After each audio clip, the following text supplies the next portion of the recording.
قوما وهم بمكتسبين ولا نبي على غيب بمتهمين كم أبرأت وصفان بالأمس راحته قريبا من رفقة الأمم فأتى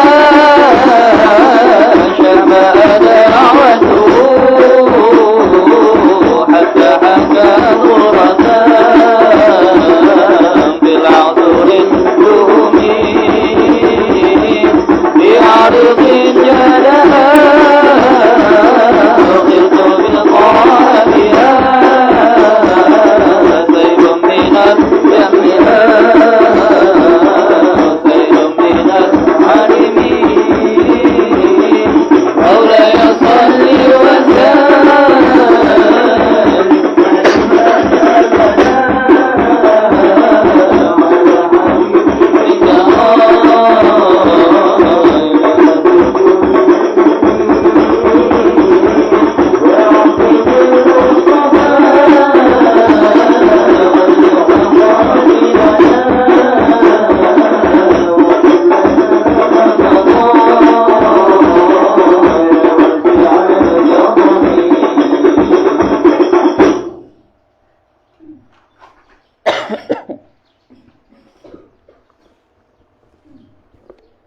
Bismillahirrahmanirrahim. Alhamdulillahi rabbil alamin. Wassalatu wassalamu ala asyrafil anbiya'i wal mursalin sayyidina wa maulana Muhammadin wa ala alihi wa sahbihi ajma'in. Amma ba'du, rabbi yassir wa la tu'assir, rabbi tamin bi khair. Qala al-muallif rahimahullahu ta'ala wa nafa'ana Allahu bihi wa bi barakati ulumihi fid dharain. Amin. Insyaallah kita sambung bacaan kita. Yang lalu kita sudah bahas tentang siapa saja urutan wali yang berhak menjadi wali bagi seorang wanita. Lalu ketentuannya, apabila seorang wali yang seharusnya berhak menjadi wali, namun ternyata kurang salah satu syaratnya, misal walinya itu kafir, walinya belum baligh, walinya tidak berakal, walinya itu budak, atau walinya itu fasik yang tak mau bertobat, maka dengan semua ini berpindahlah perwalian kepada wali di urutan berikutnya. Istilahnya wali ab'ad, wali yang lebih jauh. Ini difahami betul. Kapan berpindah kepada urutan berikutnya, kapan berpindah kepada wali hakim. Ada spidol.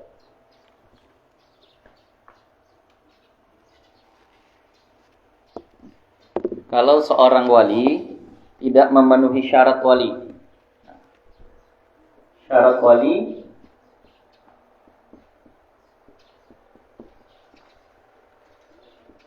pertama Islam, kedua baligh,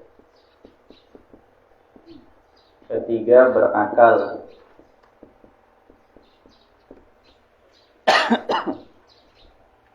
keempat tidak fasik,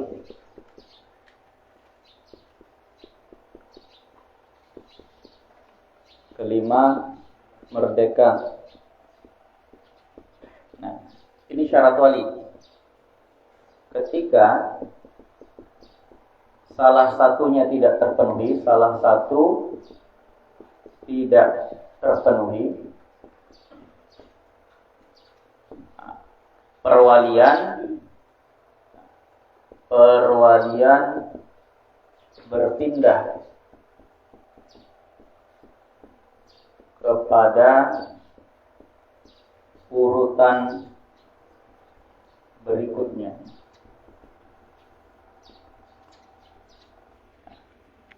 Misal ada seorang ayah, tentulah ayah yang paling berhak menikahkan anak perempuannya.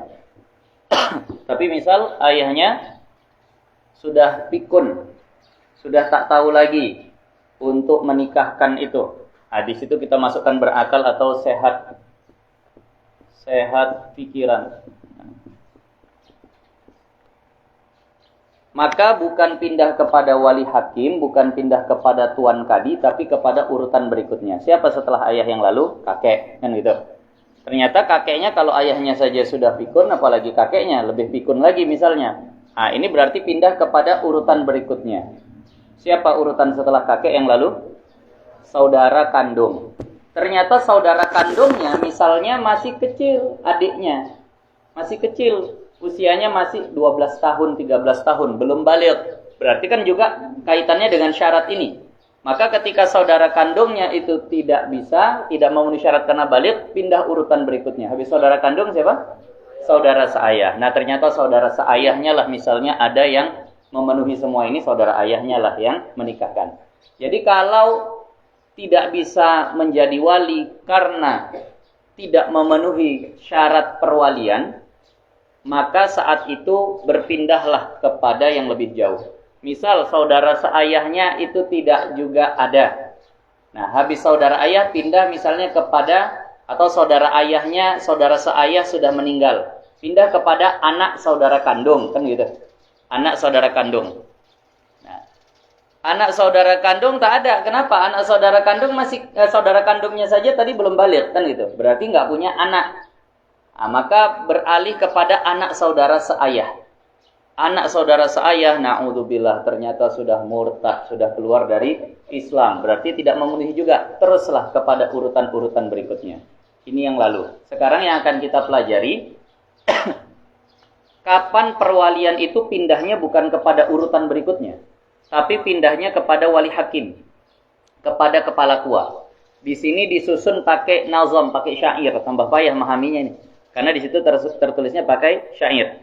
Nah, wa jama'a ba'duhum aswarul lati yajuzu fihal hakim fi qawlihi. Maka sebagian ulama mengumpulkan kasus-kasus yuzawwiju fihal hakim, yang menikahkannya itu adalah hakim fi qawlihi pada ucapan mereka dalam bentuk syair. Wa yuzawwijul hakamu fi suwari atat. Nah, itu seterusnya ke bawah. Tapi intinya kita mudahkan sajalah di sini dalam bentuk bagannya. Ini kira-kira perlu dicatat lagi nggak nih? Perlu dicatat. Nah, catatlah. Artinya ini syarat wali kalau nggak memenuhi itu pindah kepada wali berikutnya. Ini sambil nyatat, kita bacakan dulu baru nanti kita tulis. Yang pertama, kapan pindah kepada wali? Ketika tidak ada kapan wali pindah kepada hakim?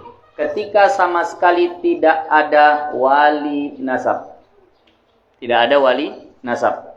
Ayah dah tak ada, ibu dah tak ada. Siapa yang biasanya sama sekali tak punya wali nasab? Di antaranya adalah anak zina.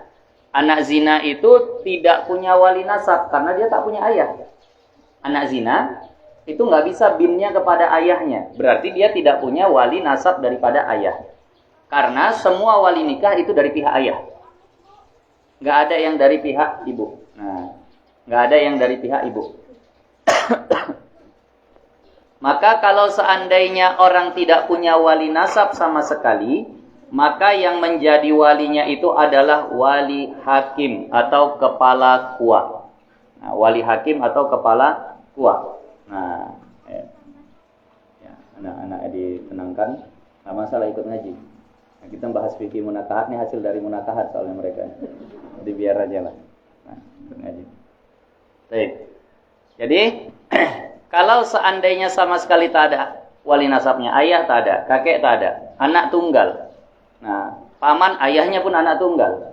Nah, adalah akhirnya tak ada lagi wali nasabnya, maka yang menikahkannya saat itu adalah wali hakim atau kepala kuah. Itu yang pertama. Yang kedua, wa nikahuhu. Di situ ada lafaz tuh. Kita di nazam tadi itu ada pertama wafaqduhu, adamul wali. Yang pertama adamul wali, yang kedua wafaqduhu. Yang kedua nggak tahu kabar wali itu bagaimana. Ada ayahnya. Sekarang di mana? Nggak tahu. Masih hidup atau sudah mati? Nggak tahu. Posisi di mana? Nggak tahu. Ya udahlah pindah ke abang, nggak bisa. Paham ya? Nah, ini beda. Kalau ayahnya sudah meninggal, ya udah otomatis pindah ke abang, pindah ke saudara, kan gitu. Atau ke kakek, kakek nggak ada, pindah saudara. Ini ditanya, ayah mana? Udah lama tak dapat kabarnya. Di sini atau di luar kota? Nggak tahu. Masih hidup atau udah mati? Itu pun tak tahu. Paham kasusnya nih? Kalau sudah pasti meninggalnya, pindah kepada ab'ad, urutan berikutnya. Ini nggak tahu. Maka saat ini yang menikahkan adalah wali hakim. Paham? Itu yang kedua ya. Nah, jadi buat judulnya ini, perwalian pindah kepada kepala kua dalam kurung wali hakim. Nah, pada kasus-kasus berikut nih. Pertama tadi ketika ada wali, sama sekali tak punya wali. Tak punya wali nasab. Yang kedua, ada wali tapi hilang walinya, nggak tahu di mana. Paham? Yang kedua, hilang walinya, tak tahu di mana. Jangan pindah ke abang, adalah karena ayahnya entah di mana, pindah ke abang, nggak boleh. Pindah kepada wali hakim. Hidup matinya nggak tahu. Ada di mana pun nggak tahu. Nah, maka saat yang menikahkan wali hakim, ini kasus kedua. Yang ketiga, nikahnya. Nah, yang mau menikahi dia itu adalah walinya. Wali kok mau nikahin dia gimana? Ada wali yang bisa menikahi dia. Pertama kan ayah. Ayah boleh nikahin yang mau diwalikan? Tak boleh. Kakek boleh menikahin yang mau dia walikan? Nggak boleh juga. Saudara kandung boleh nikah sama yang mau dia walikan? Nggak boleh. Saudara seayah juga nggak boleh. Anak saudara kandung juga nggak boleh. Anak saudara seayah juga masih nggak boleh. Kemudian setelah itu paman. Boleh nggak nikahin yang mau dia walikan? Nggak boleh. Nah, masuk ke berikutnya anak paman. Anak paman itu sepupu. Bisa nggak jadi wali nih? Bisa. Tapi ternyata yang mau menikah dengan dia ya si anak pamannya ini. Sementara dia sepupu satu-satunya. Maksudnya ya. Dia punya pamannya satu, anaknya satu. Itulah. Itu pula yang mau sama dia. Nah, jadi nggak boleh ini untuk dia yang jadi wali, dia jadi suami, nggak boleh. Ittihadul tarafain yang seperti ini tidak boleh. Nah, jadi dia bilang, Dek, kayaknya aku suka sama kau, kita nikah aja. Lah kan bang sepupu. Iya memang kita tahu dalam hukum agama makruh. Tapi kita dua nggak laku-laku gini mau sampai kapan? Aku tahu kau juga mau sama aku mau samamu. Daripada terjadi yang haram, nggak apa-apa lah yang makruh kita buat. Nikah sama sepupu itu makruh. Tapi takut kita terjadi yang haram. Kita sama-sama suka, kita ingin udahlah kita nikah saja. Ya udahlah. Tapi kalau kita nikah bang, walinya siapa? Ayahmu udah tak ada, ini tak ada. Ya jatuhnya ke kau bang. Kau yang mau nikah ke aku, kau juga waliku. Oh ya makin gampang deh. Aku nikahkan kepadaku sepupuku. Maharnya ya suka hatiku. Orang aku walinya, ya nggak boleh begitu. Nah, ketika begini kasusnya, memang kalau dia masih punya sepupu yang lain, pindahlah perwalian itu kepada sepupu yang lain. Atau memang sepupu yang lainnya itulah yang berhak menjadi wali. Tapi seandainya dia sendirilah, sepupunya cuma tunggal dia sendiri, lainnya perempuan semua sepupunya. Sepupu laki-laki cuma dia sendiri. Dia pula yang mau sama sepupunya tadi. Maka saat itu yang menikahkan siapa? Wali hakim. Ini kasus keberapa nih? Ketiga. Yang berikutnya, wa kadzaka ghibatuhu masafata qasrin. Begitu juga hilangnya dia sejauh masafah qasar. Atau ada walinya, diketahui masih hidup, tapi si wali ini jauh, gaib jauh. Sejauh apa? Sejauh perjalanan yang boleh qasar salat. Berapa jauh perjalanan yang boleh qasar salat? 90 km tuh bahasa genepinnya aja lah. Karena kalau dilihat dua marhalah tuh ulama beda pendapat. Ada yang bilang 82 km, ada yang bilang 84, ada yang bilang 86. Versi kitab Takrirat As-Sadidah kalau tak salah 86. Ya, 86 atau 84? 86.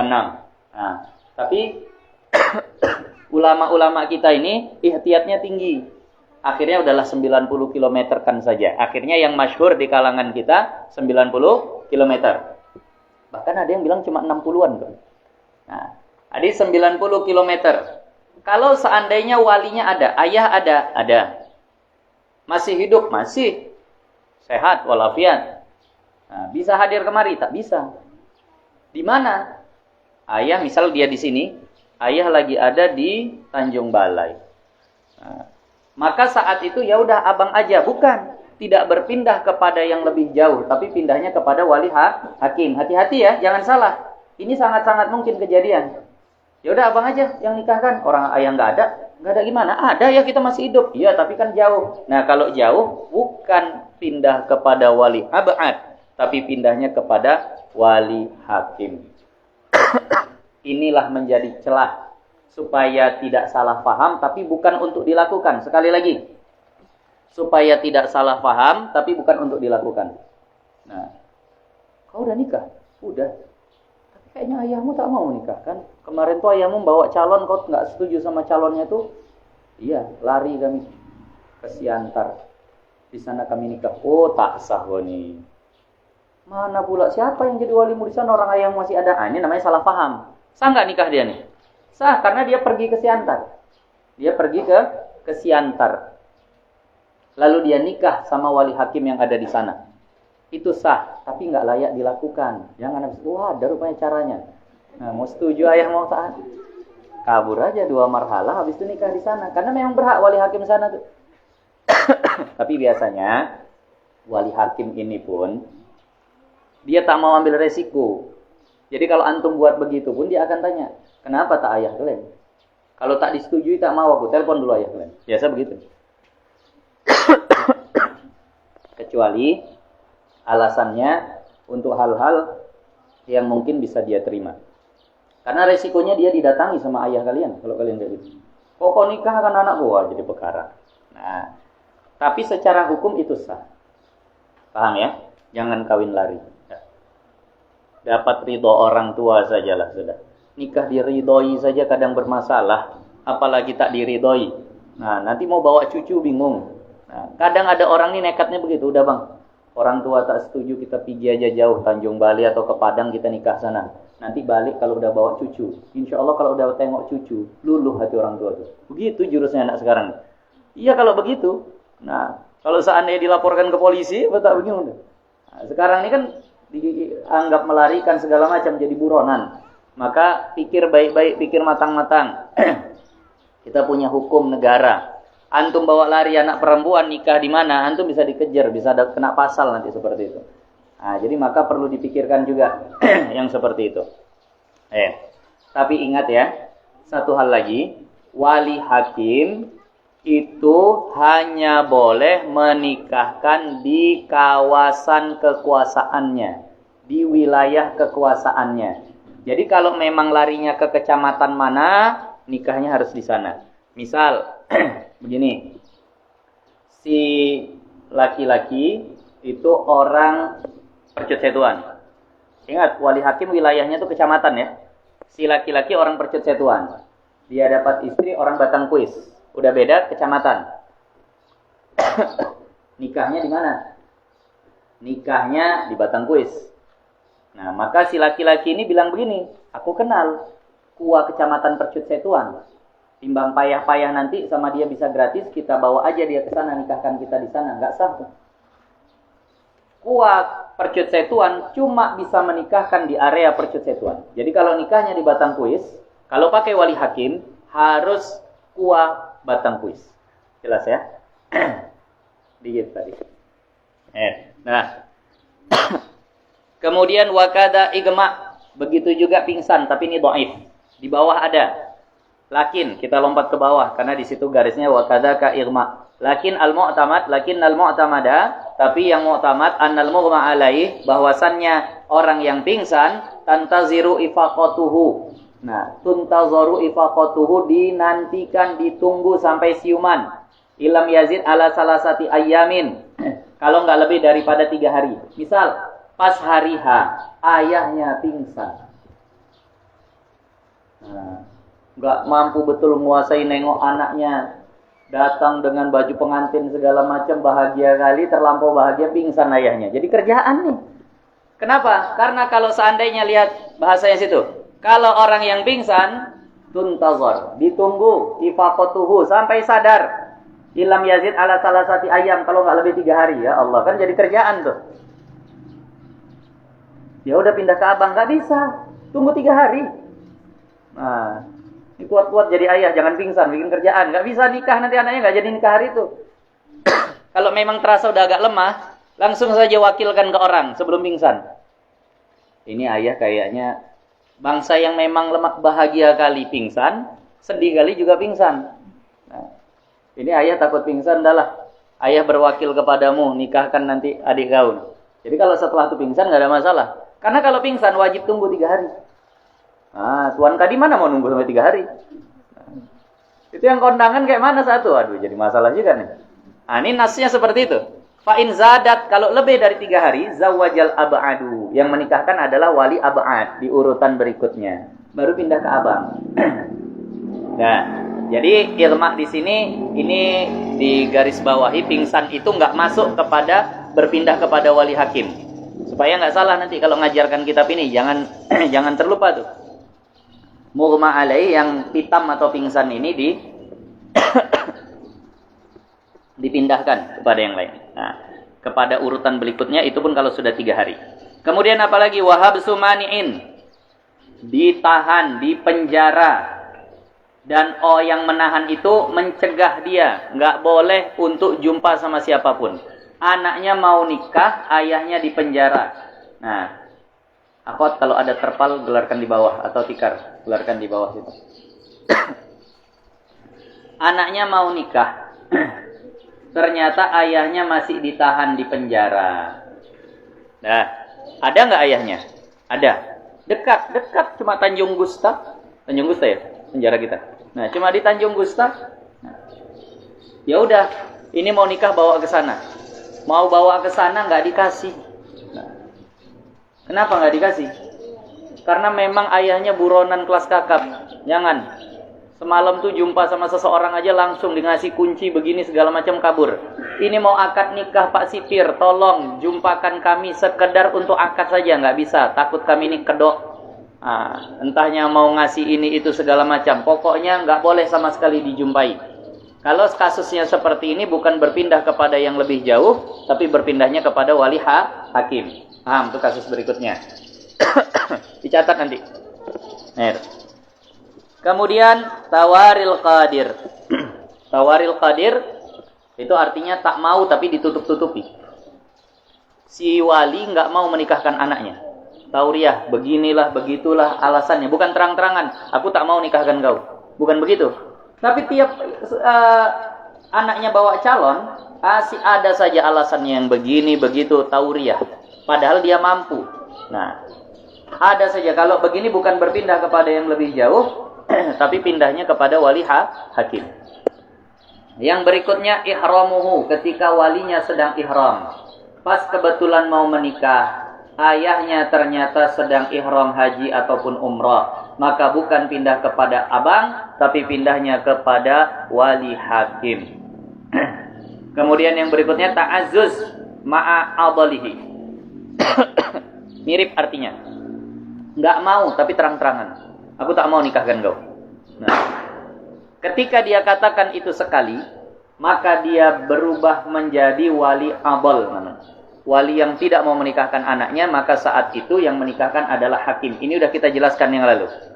Dengan catatan, si anak calonnya tadi itu sekufu, sederajat. Kalau tidak sederajat, walinya menolak, itu walinya dibenarkan.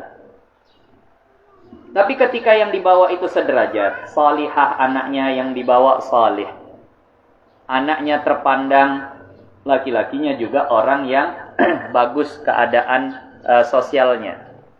Maka ketika semuanya sudah sederajat, si wali menolak, berdosa ini wali. Ingat, para calon ayah nih.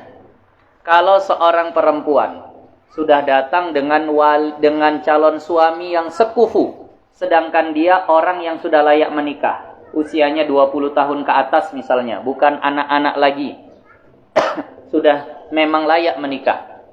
Dia datang bawa laki-laki yang sekufu, kita tak boleh menolak sebagai ayah. Harus nikahkan. Kita boleh menolak dengan catatan kita sodorkan kepada dia calon suami yang lain yang juga sederajat. Ayah tak mau yang itu. Ayah maunya kau sama yang ini. Boleh. seorang ayah akan lebih diperhitungkan pilihannya. Kalau memang ayahnya sehatlah pemikirannya. Nah, jadi ingat itu ya. Berdosa kita. Kalau anak kita sudah layak nikah, dia kasih wali yang sekufu, kemudian kita tak mau menerima. Nah, dalam kitab I'anatul Talibin, di Muqaddimah Kitabun Nikah, di situ ada sebuah hadis. Setiap orang tua yang melarang anaknya nikah, lalu anaknya jadi bermaksiat dengan sebab tidak dinikahkan, maka dosa yang didapat anak akan didapat juga oleh orang tua yang tidak mengizinkan nikah tadi. Ya aku mau nikah, nanti dululah. Ya aku udah besar, usia masih 22 tahun. Ya 22 tahun sudah layak nikah. Nanti dulu begini begitu segala macam. Akhirnya mereka pacaran terus. Maka dosa pacarannya juga didapat oleh si ayah tadi. Paham ya? Biar mungkin orang-orang tua kita yang ilmunya kurang sampai, yang mungkin ngajinya belum cukup, sudah berhenti sampai situ saja. Di kita jangan lagi itu terulang. Jangan lagi terulang. Tapi kalau kita lihat memang tidak layak, tidak bagus orangnya, silakan kita cegah. Nah, yang seperti itu. Yang berikutnya ini jarang kejadian, maka kita lewatkan saja. Islamu umul far'i itu berkaitan dengan budak. Wahyalil kafir tazwiju manjanat walau yakun mujbaron. Kalau yang mau dinikahkan itu perempuan gila, sementara dia nggak punya wali mujbir. Itulah terakhir yang paling kemungkinan. Ada perempuan gila. Sah nikah perempuan yang gila, sah. Yang wajib berakal itu walinya sama saksinya. Coba lihat di syarat suami atau istri yang lalu. Ada nggak berakalnya? Nggak ada. Catatan kita yang lalu.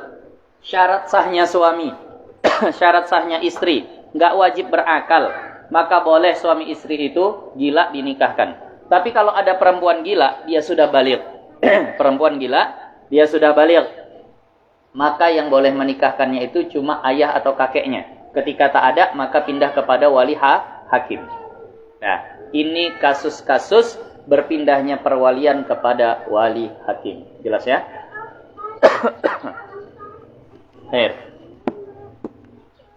Berikutnya, kita masuk ke halaman 363. Wala yajuzu. Ini bab tentang khitbah. Wala yajuzu ayyusarriha bi khitbati mu'tadatin an talakin ba'inin aw raj'iyyin aw an wafatin aw faskhin aw infisakhin.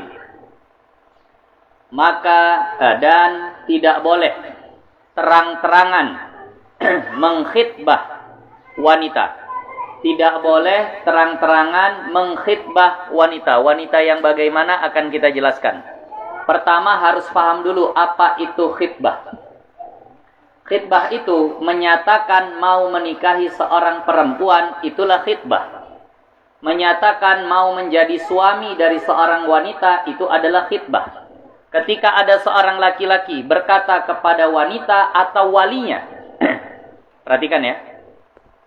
Ada laki-laki bilang kepada seorang wanita atau kepada si wali wanita tadi. Aku mau nikah sama kau. Maka itu namanya khitbah. Aku mau jadi suamimu. Maka itu namanya khitbah. Nah, udah pernah khitbah orang. Nah, anak SMP sekarang pun udah bisa khitbah orang. Karena pengertian khitbah itu. Aku mau jadi suamimu. Aku mau nikah sama kau. Nah, itu namanya khitbah sharih. Khitbah terang-terangan. Aku mau jadi suamimu, aku mau nikah sama kau. Nah, ada khitbah itu ta'rid atau kinayah. Nah, pinangan itu bisa bahasanya bahasa kiasan, bahasa kinayah. Aku mau menjadi pendamping hidupmu. Itu kinayah, itu kiasan. Kenapa? Karena bisa jadi bukan seperti itu. Kenapa? Karena dia memang pengasuh orang-orang jompo tak mampu gitu. Jadi kalau seandainya dengan bahasa sharih itu tak diniatkan pun jatuhnya khitbah. Kalau dengan bahasa kinayah harus ada niatan baru jatuh khitbah. Jadi ingat sekali lagi. Ketika kalian antum yang laki-laki, karena biasa khitbah ini dipegang oleh laki-laki. Berkata kepada seorang ayah dari seorang wanita, Pak, saya mau menikah dengan anak bapak. Itu namanya khitbah. Atau langsung berkata kepada si perempuannya, saya mau menikah denganmu. Nah, aku mau jadi suamimu.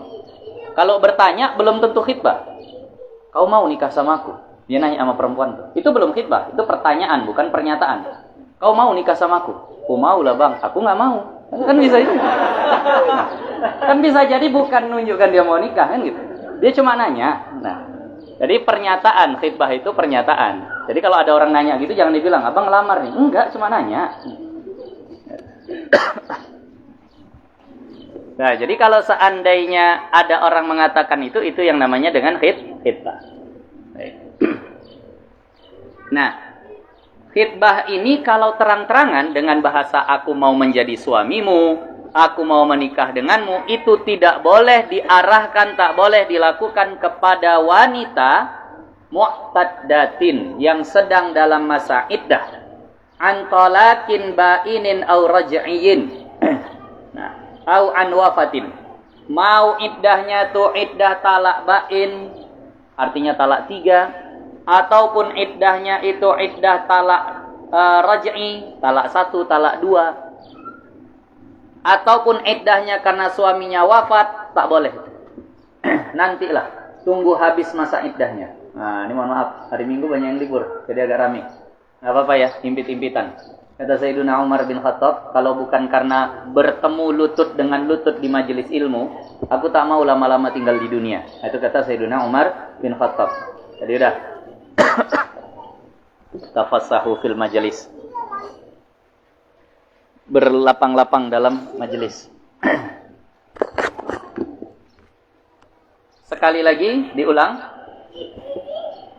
Kalau wanita itu sedang dalam masa iddah, terserah iddah apapun.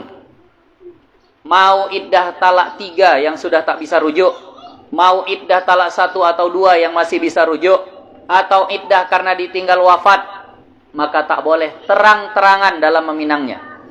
Nah, paham?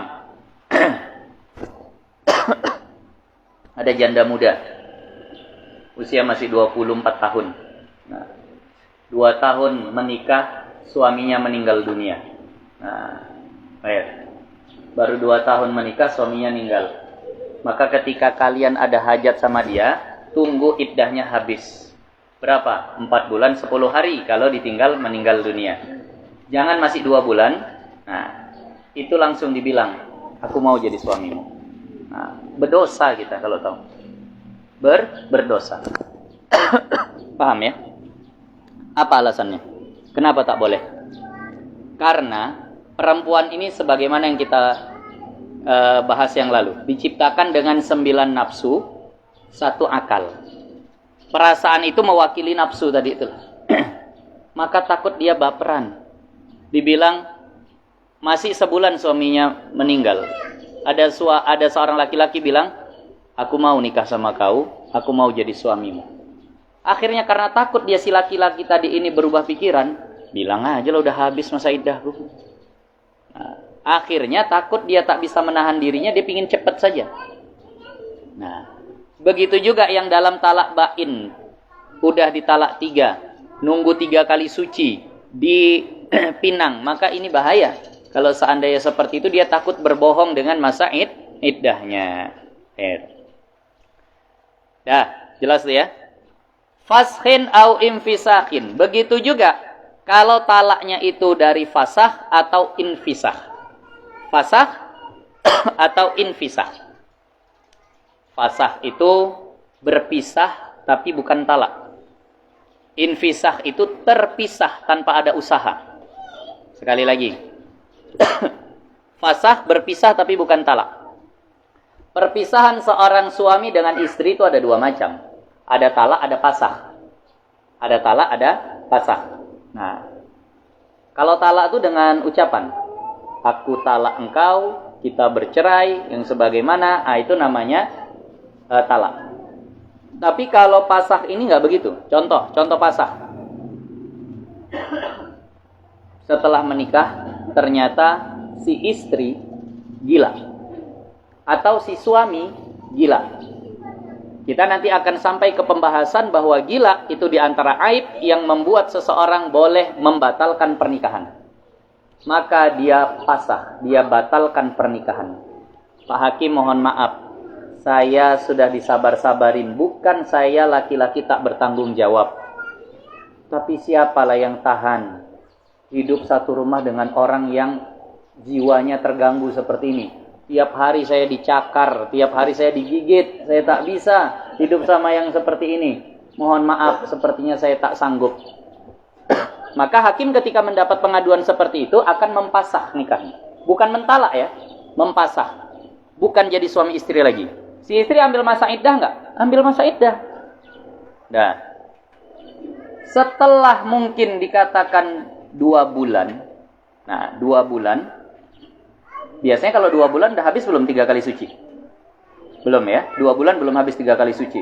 Waras, Masya Allah. Ternyata habis gila tuh terbuka semuanya. Jadi cerdas, jadi alim, jadi luar biasa. Betul-betul jadi wanita salihah habis yang gila hari itu. Suami pun lihat, ya Allah, habisku mengadukan begitu, ternyata jadi betul-betul normal, bahkan lebih baik dari sebelumnya. Nah, lalu ada seorang laki-laki yang bukan suaminya pingin meminang tuh perempuan. Boleh nggak tuh? Nggak boleh. Karena belum habis masa iddahnya. Tapi ingat, pasah ini berbeda dengan talak. Pasah tidak mengurangi jumlah talak. Paham ya? Talak batasnya berapa? 3. Kalau ada orang menikah, kemudian dia mentalak istrinya, jatuh talak 1. Habis iddahnya, ternyata kembali lagi dengan akad yang baru. Kalau sudah habis iddah, kan harus nikah ulang. Paham ini? Karena ini orang sering salah paham. Si A laki-laki, si B perempuan. Menikah. Ternyata tak cocok, bercerai. Si B ambil masa iddah, 3 kali suci. Setelah lewat 3 kali suci, setahun 2 tahun, ternyata tak kunjung mendapatkan pasangan yang baru. Muncul lagi benih-benih cinta yang lama, akad nikah ulang jadi suami istri lagi. Nah, ternyata tak cocok lagi. Berantam lagi, talak lagi, jatuh talak berapa? Talak 2. Karena yang pertama sudah dipakai. Ini talak tak berkurang, walaupun sebelumnya itu si istri misalnya udah nikah sama orang lain. Talak 1, bercerai. Si istri nikah sama orang habis iddahnya. Tak cocok juga sama yang berikutnya itu. Bercerai, habis masa iddah sama yang kedua, balik lagi nikah sama yang pertama. Memang dasar entah bagaimana, tak cocok lagi. Ditalak lagi. Talak berapa jatuhnya sama yang pertama? 2. Walaupun sudah nikah sama orang, talak itu tidak berkurang hitungan jumlahnya. Paham ya? Nah, tapi kalau fasakh tadi, seandainya ternyata setelah istrinya sehat dari gilanya tadi, si suami akhirnya mau kembali nikah ulang, lalu dijatuhkan talak. Talak berapa nih? Talak 1. Paham ya? Fasakh tidak mengurangi bilangan talak. Kemudian bedanya lagi dengan talak. Kalau seorang wanita hamil ditalak. Wanita hamil ditalak. Wajib nggak suami membiayai nafkahnya selama hamil tadi? Wajib. Itu wajib. Tapi kalau ketika hamil dipasah, itu nggak bisa. Itu nggak wajib menafkahi istri yang hamil karena difasah. Paham ya? Kemudian masalah rujuk. Kalau talak di masa iddah boleh rujuk. Talak 1 atau 2. Kalau pasah di masa iddah boleh rujuk nggak? Nggak boleh. Paham ya? Nah, kemudian satu lagi au infisah atau terpasah. Beda pasah, beda terpasah. Kalau fasah ada usaha dari suami atau istri mengadukan kepada hakim. Suaminya gila, dia ngadu, "Pak Hakim, saya tak bisa tahan punya suami seperti ini. Jadi saya sepertinya ingin mengakhiri pernikahan ini." Itu namanya fasah. Kalau infisah, nah infisah itu terpasah secara otomatis. Contohnya apa? Na'udzubillah. Salah satu dari suami atau istri tadi murtad. Perlu ngadu ke hakim nggak? Langsung otomatis, bukan pilihan. Kalau pasah tadi itu pilihan ya.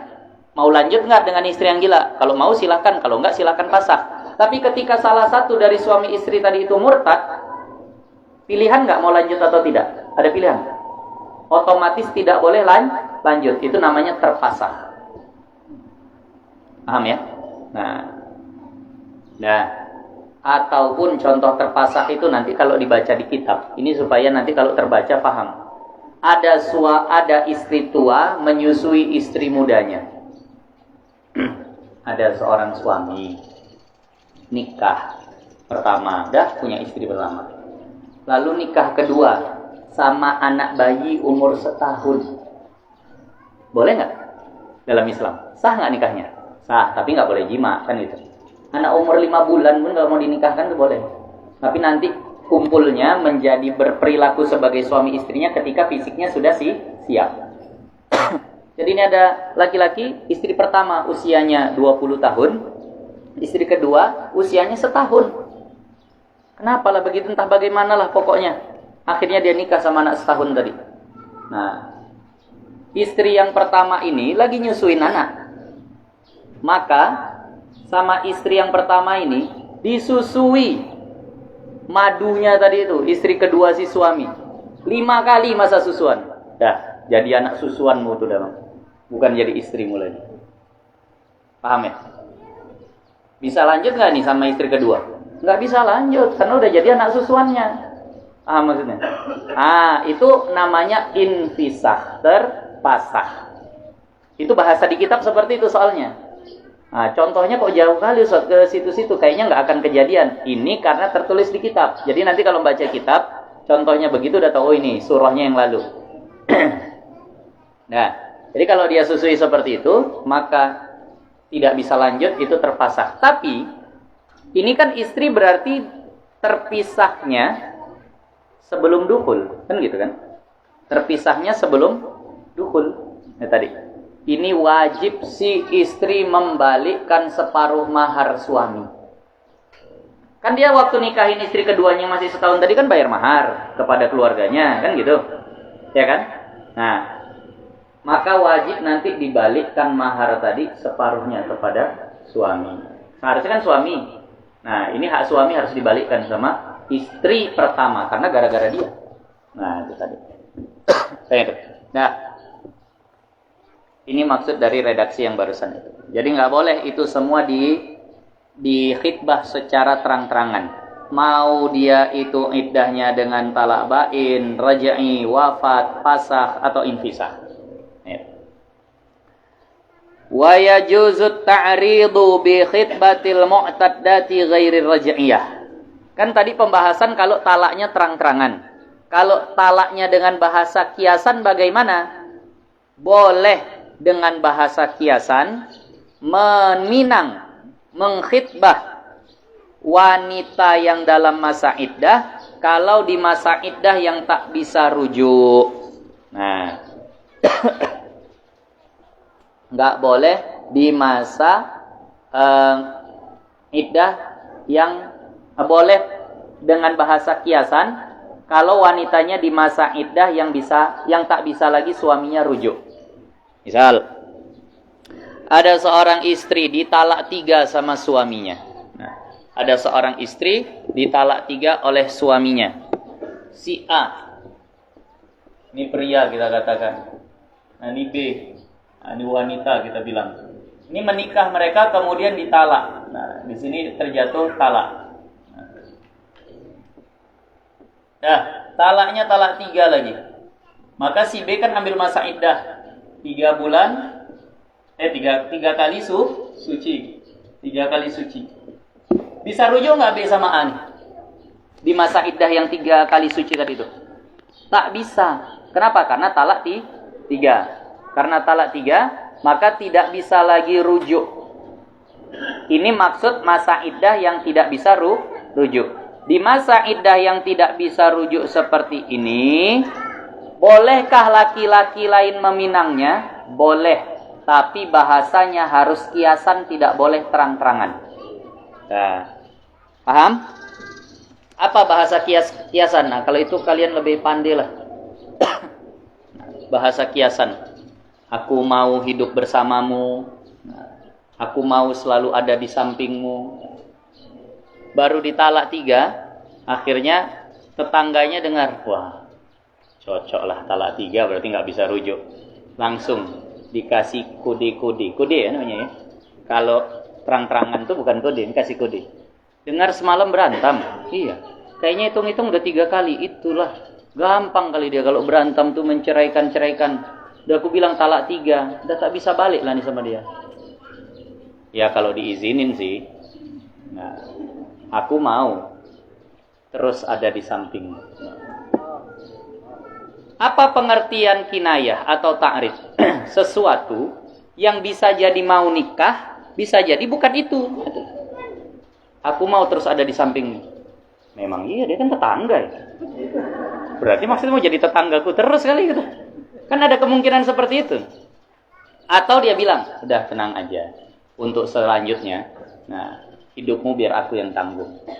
Oh, mau ngurusin. Mungkin dia memang orang-orang yang baik kepada orang-orang yang susah. Kan bisa jadi gitu, tapi bisa juga mau nikah. Maka ini namanya bahasa kinayah. Ini boleh diarahkan kepada wanita dalam masa iddah yang suaminya tak bisa rujuk lagi. Begitu juga iddah wafat. Begitu juga iddah wafat. Nah, suaminya meninggal. Bisa rujuk lagi nggak tuh? Ya enggak. Dirujuk pun takut istrinya. Nah, maka kalau seandainya di masa iddah wafat, boleh nggak mengkhitbah? Boleh, tapi bahasanya harus hiasan. Nggak boleh terang-terangan. Allah, masih di atas kuburan lagi. Masih terisak lagi. Datang laki-laki itu, Masya Allah. Berdiri di sebelahnya. Sedih deh ya. Iyalah bang. Ditinggal suami siapa yang tak sedih? Ya kalau diizinkan. Aku bersedia menggantikan posisinya. Oh, abang bersedia masuk. Dia yang keluar. Bukan itu deh maksudnya. Itu namanya kiasan tuh kan gak jelas bahasanya. Nah, aku bersedia menggantikan posisinya. Oh, kalau mau betul bang gak apa-apa. Yang mati dia yang hidup itu memang udah. Bukan itu deh maksudnya. Menggantikan posisi itu maksudnya gantikan jadi suami. Tapi karena bahasanya kiasan kan gak jelas jadinya. Boleh tuh yang seperti itu, boleh. Nah, jadi terserahlah bahasanya apa. Kalau bahasa-bahasa itu anak sekarang lebih jago lah. Nah, ya mudah-mudahan dikasih kesabaran. Tapi ingat deh, bunga itu tak satu kumbang yang menghinggapinya. Masya Allah. Kenapa cerita bunga? Kan nggak jelas tuh apa maksudnya. Jadi kalau seandainya seperti itu boleh di masa iddah. Tapi suaminya tak bisa rujuk lagi. Nah, hada fi ghairi sahibil iddah allati yajuzu lahu nikahuhu fiha amma huwa fa yajuzu lahu tasrih wa ta'rif. Ini nah untuk orang yang tidak ketentuan ini sebenarnya nggak cocok kalimat ini dimasukkan di sini nanti. Ini cocoknya dimasukkan di yang pertama. Maksud dari teks ini begini. Tadi kan dikatakan bahwasannya orang tidak boleh mengkhitbah wanita dalam masa iddah yang suaminya masih bisa rujuk kepada dia. Paham maksudnya ya? Yang bisa rujuk kepada dia. Nah, itu jelas. Nah, kalau suaminya tak bisa rujuk kepada dia, itu kan boleh dikhitbah secara kiasan. Nah, kalau seandainya tak bisa rujuk tapi masih bisa nikah ulang, maka ini diizinkan dia untuk mengkhitbah secara terang-terangan ataupun secara kiasan. Misal, contohnya masih ini juga. Si A dan si B menikah. Perhatikan betul. Dalam istilah pernikahan, ini minta izin. Kita agak lambat nih membahasnya. Tapi mudah-mudahan lah. Kalaupun nanti nggak khatam, antum ilmunya tentang pernikahan udah lengkap. Dalam istilah pernikahan ada yang namanya khulu'. Ada yang namanya khulu'. Khulu' ini artinya tebus talak. Tebus talak. Seorang istri berkata kepada suaminya, Bang, ceraikan aku. Kau kasih 5 juta. Kata suami, oke. Ku terima. Maka itu namanya khulu'. Jatuhnya talak berapa? Jatuhnya talak 1. Jatuhnya talak 1. Dengan sebab khulu' tadi itu. Tapi, karena istri sudah membayar dirinya, tak boleh dia rujuk di masa khulu' ini. Di masa iddah khulu'. Kalau talak biasa, talak 1, talak 2, bisa nggak suami rujuk dengan istri di masa iddah? Bisa. Suami bilang, cerai kita. Baru seminggu datang lagi. Rujuk kita. Boleh tuh? Boleh. dan bisa. Tapi istri bilang, "Bang, ceraikan aku." Nggak mau aku. "Bang, ceraikan aku. Aku masih cinta sama Mudi. Cinta mati aku. Kasih Bang 10 juta." Ah, oke lah. Kalau cinta mati 10 juta oke lah. Maka ketika dia katakan iya, oke, berarti terjadilah khulu. Jatuh talak satu. Seminggu kemudian datang. "Dik, kita rujuk." "Nggak bisa, Bang. Aku kan bayar." Disitulah kekuatan istri. Adapun yang biasa nanti kita baca, yang dibaca oleh laki-laki yang dulu, kalau yang sudah menikah yang dulu kita baca, kalau yang belum menikah yang nanti kalian baca, sigat ta'liq talak itu sebenarnya sifatnya seperti khulu. Karena ada bayar 10.000. Kalau aku tidak memberi nafkah istri 3 bulan berturut-turut, kalau aku tidak memperdulikan istri 6 bulan berturut-turut, tidak disentuh, dikasih makan tapi nggak disentuh. Kalau aku pergi tanpa kabar 2 tahun, kalau aku, itu yang akan dibaca nanti, menyakiti fisik istri, dia tidak ridha, dia mengadu kepada hakim, lalu diterima aduannya oleh hakim, lalu dia membayar 10.000, itulah khulu'nya itu. Maka jatuhlah talakku, nanti kita akan baca seperti itu, talak 1. Dan aku beri kuasa kepada hakim untuk menggunakan 10.000 tadi untuk maslahat umum. Kan gitu. Jadi kalau itu kejadian, itu sebenarnya khulu. Nggak bisa rujuk lagi. Si suami, kenapa? Istri bayar. Kalau seandainya tak ada khulu seperti ini, kasihan juga istri. Dia betul-betul nggak mau diceraikan, udah senang dia datang seminggu rujuk lagi. Karena rujuk nggak bisa ditolak sama istri. Kecuali kalau khulu. Nah, khulu ini namanya bain juga. Ini namanya bain. Tapi bukan bain kubro. Kalau bain kubro, suami tak bisa rujuk, tak bisa nikah ulang. Kan gitu. Itulah talak 3. Tak bisa rujuk, tak bisa nikah ulang. Kalau ini namanya bain sugro. Khulu itu tak bisa rujuk, tapi bisa nikah ulang. Bahkan, kalau yang mau menikahi dia itu si suami pertamanya, setelah khulu, si A mau balik lagi sama si B, padahal baru 2 minggu. Boleh rujuk nggak? Nggak boleh. Boleh nikah ulang nggak? Boleh, walaupun masih di masa iddah. Paham ya? Boleh walaupun masih di masa iddah. Maka kalau boleh nikah ulang seperti itu, boleh nggak dia mengkhitbah? Boleh, orang nikah ulang saja boleh. Apalagi mengkhitbah. Terang-terangan boleh nggak? Ya boleh juga, karena menikah saja boleh. Tapi kalau orang lain boleh nggak terang-terangan? Nggak boleh. Kiasan boleh nggak? Boleh. Paham? Itu maksud yang tadi. Hadza fi ghairi sahibil iddah. Ini kalau bukan sahibul iddah, bukan si pemilik iddah, bukan dia penyebab iddahnya. Kalau dia penyebab iddahnya, allati yajuzu lahu nikahuhu, yang boleh dia menikah pada masa iddahnya, amma huwa, maka dia si suami tadi ini, fayajuzu lahu tasrihu, maka boleh dia terang-terangan, wa ta'ridu, dan boleh secara sindiran. Paham ya? Baik. Wa amma man la yahillu lahu nikahuha fi iddatin fakal ajnabi.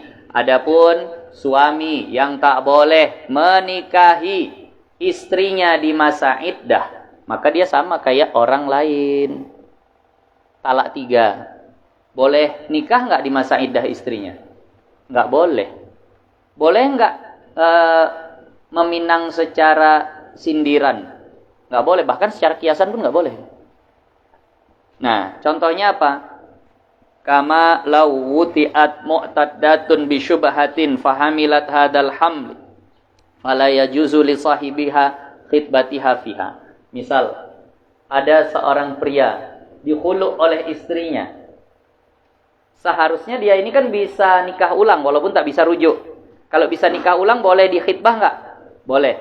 Ternyata di masa iddah khulunya dia diwati syubhat oleh seseorang ataupun oleh suaminya sendiri. Itu nggak boleh lagi nikah di masa iddahnya. Harus nanti nunggu habis masa iddahnya. Maka ini tak boleh dia mengkhitbahnya. Nah, maka kesimpulannya, khitbah ini ada yang halal secara mutlak, ada yang haram secara mutlak, ada yang halal dengan kiasan, ada yang haram dengan kiasan. Ada yang halal secara kiasan, haram kalau terang-terangan.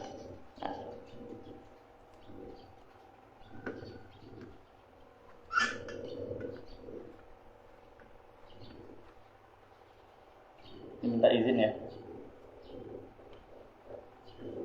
Papan tulisnya banyak ini, banyak cederanya. Khitbah.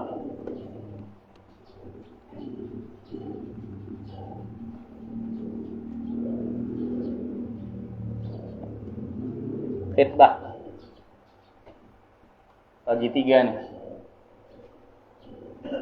Ada yang halal mutlaqan. Ada yang halal secara mutlak, ada yang haram mutlaqan.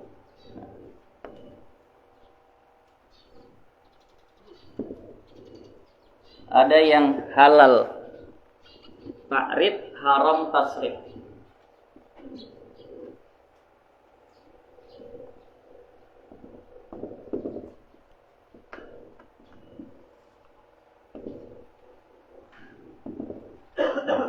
Jadi khitbah ada 3 hukumnya. Ada yang halal secara mutlak, ada yang haram secara mutlak, ada yang halal secara kiasan, ta'rifnya artinya kiasan. Ada yang haram tapi dia haram secara terang-terangan.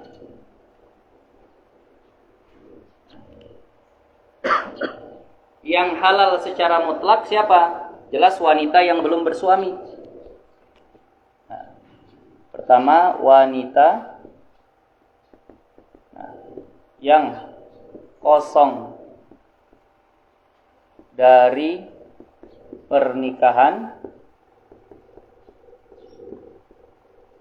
dan iddah.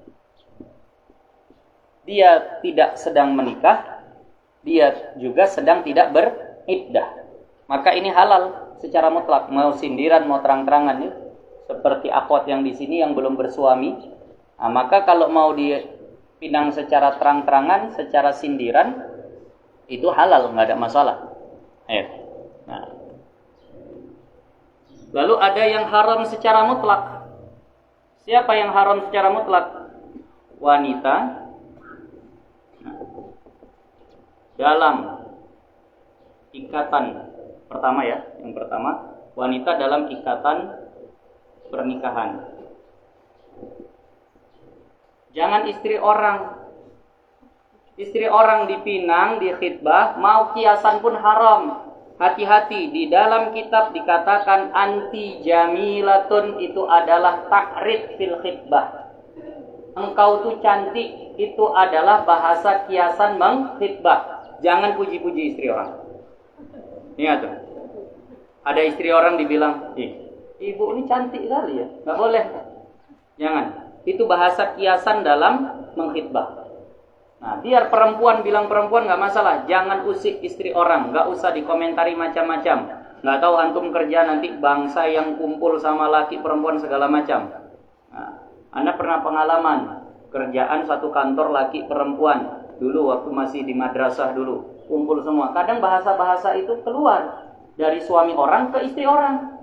Nah, kamu awet muda kali ya, cantik aja tengok. Gimana perasaannya? Suaminya nggak pernah muji gitu, suami orang muji gitu. Itulah jadi bibit-bibit yang tak baik tadi itu. Makanya jangan diusik. Mau kiasan, mau terang-terangan tak boleh. Yang kedua, yang haram secara mutlak, wanita dalam iddah talak raj'i.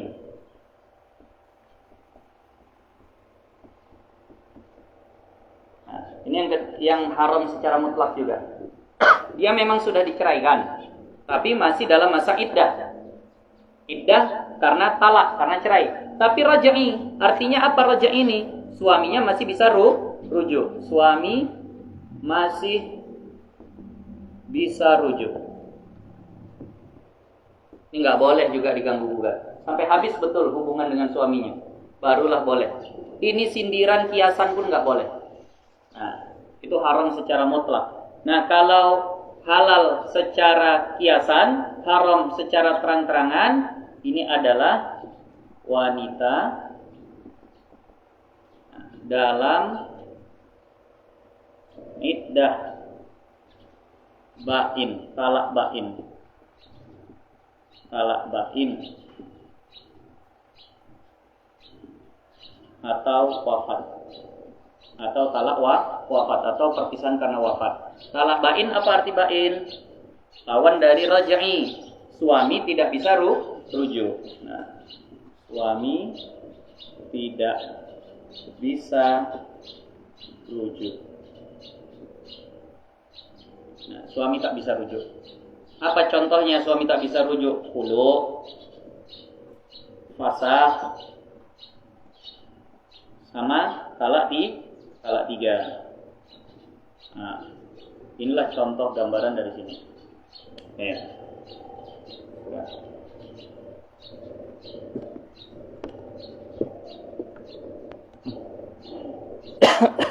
Mau catat dulu lah.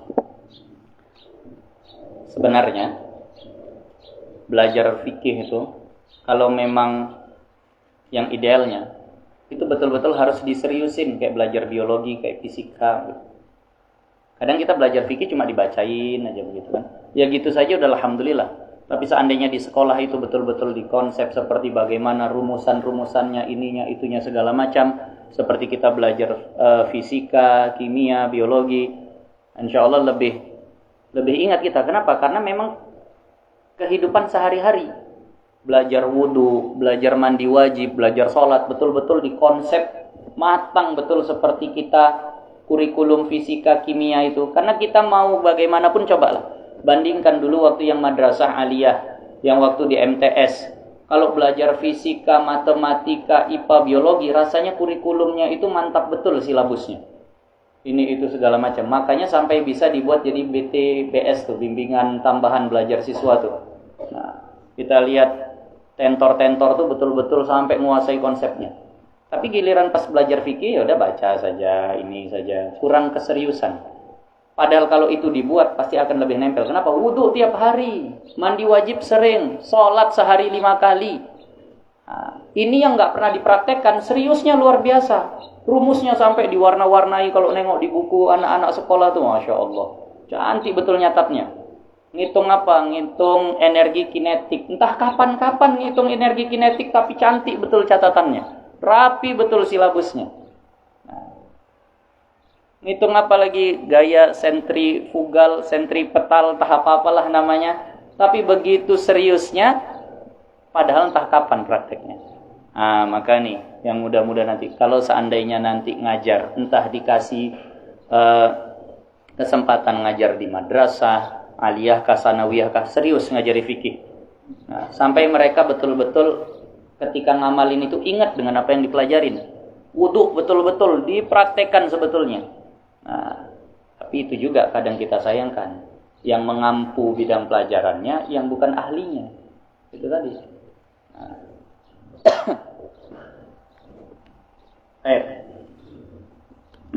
Berikutnya, masalah iddah, masalah khitbah. Udah tahu.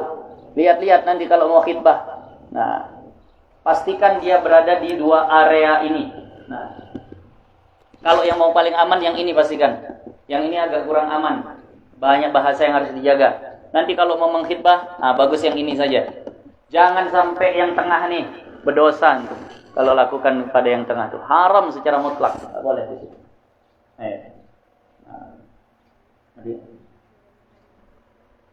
Nanti akan datang baru ini yang akan berikut ini baru kita tambahkan nanti di situ. Lanjutannya. Ingat ya, pastikan seperti itu.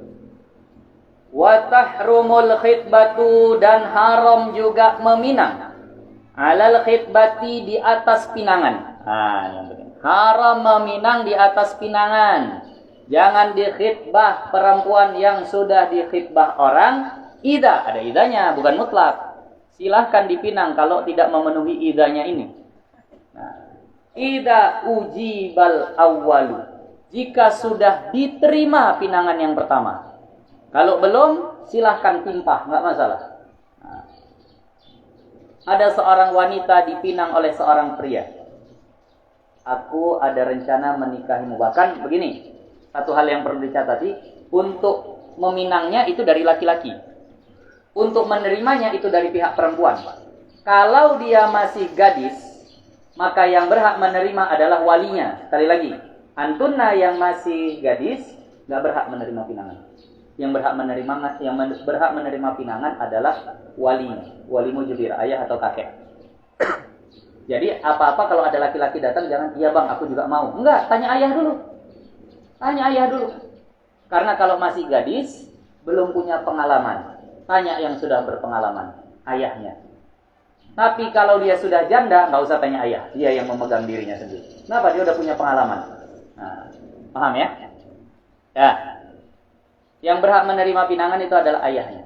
Jadi ketika seorang laki-laki datang ke satu keluarga besar, dia katakan, jadi maksud kedatangan saya ke sini, saya ingin menikahi salah satu anak gadis yang ada di keluarga ini yang namanya Fulanah.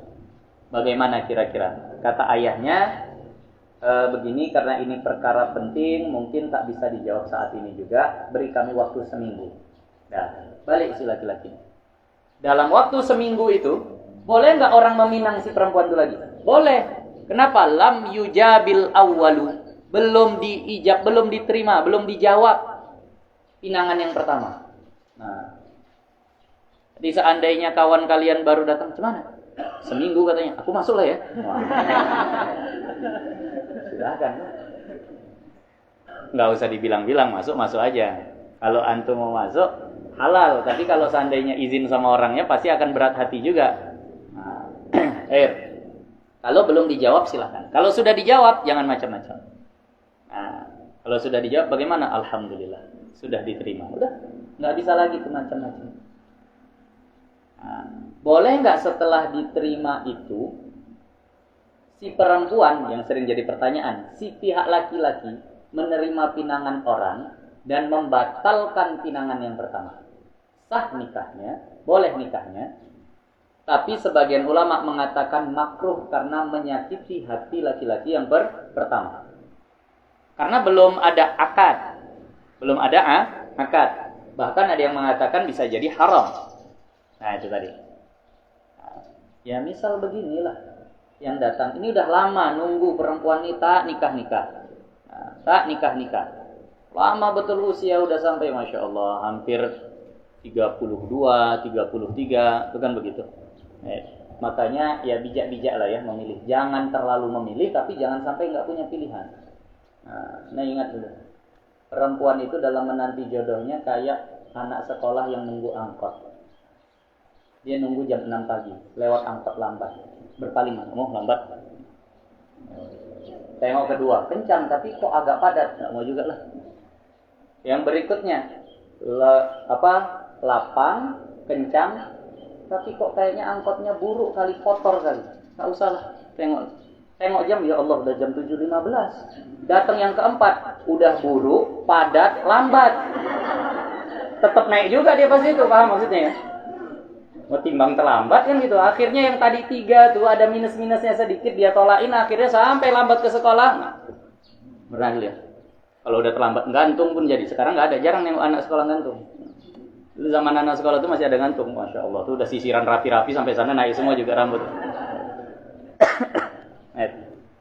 Nah, kurang lebih seperti itu. Maksudnya bijak-bijak lah. Kalau kekurangannya masih bisa ditoleransi, nggak usah ambil standar tinggi kali. Takutnya nanti akhirnya begitu-begitu, kecuali memang tak ada yang datang sama sekali. Ya, mau tak maulah, itu tak ada kesalahan di si wanitanya. Ini terlalu memilih, akhirnya dapat yang seperti tadi. Bertumpuk semua keburukan itu, akhirnya diterima juga.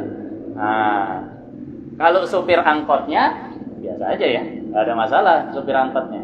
Nah, agak lebih, ya mungkin lebih ada masalah juga, tapi tidak seberat masalah penumpangnya yang tadi dikejar waktu. Nah, makanya kadang supir angkot itu begitu. Kalau mau pergi sekolah, itu terkadang supir angkot yang jual mahal. Kenapa? Mereka yang butuh. Tapi kalau udah pulang sekolah, nah anak sekolah yang jual mahal. Kenapa? Karena udah nggak butuh lagi. Telat sedikit nggak masalah pulang. Jadi kalau seandainya lah sudah seperti itu, nah, lalu datang laki-laki dengan ada sedikit kekurangannya. Diterimalah laki-laki tadi. Nah, ngaji sih, madrasah dulu, segala macam. Bisa baca Quran, ya bisa lah, tapi hukum-hukum tajwid masih perlu diasah lagi. Nah, sholat mau sholat, kalau yang wajib-wajib ya mau, kalau sunnah-sunnah jarang Pak.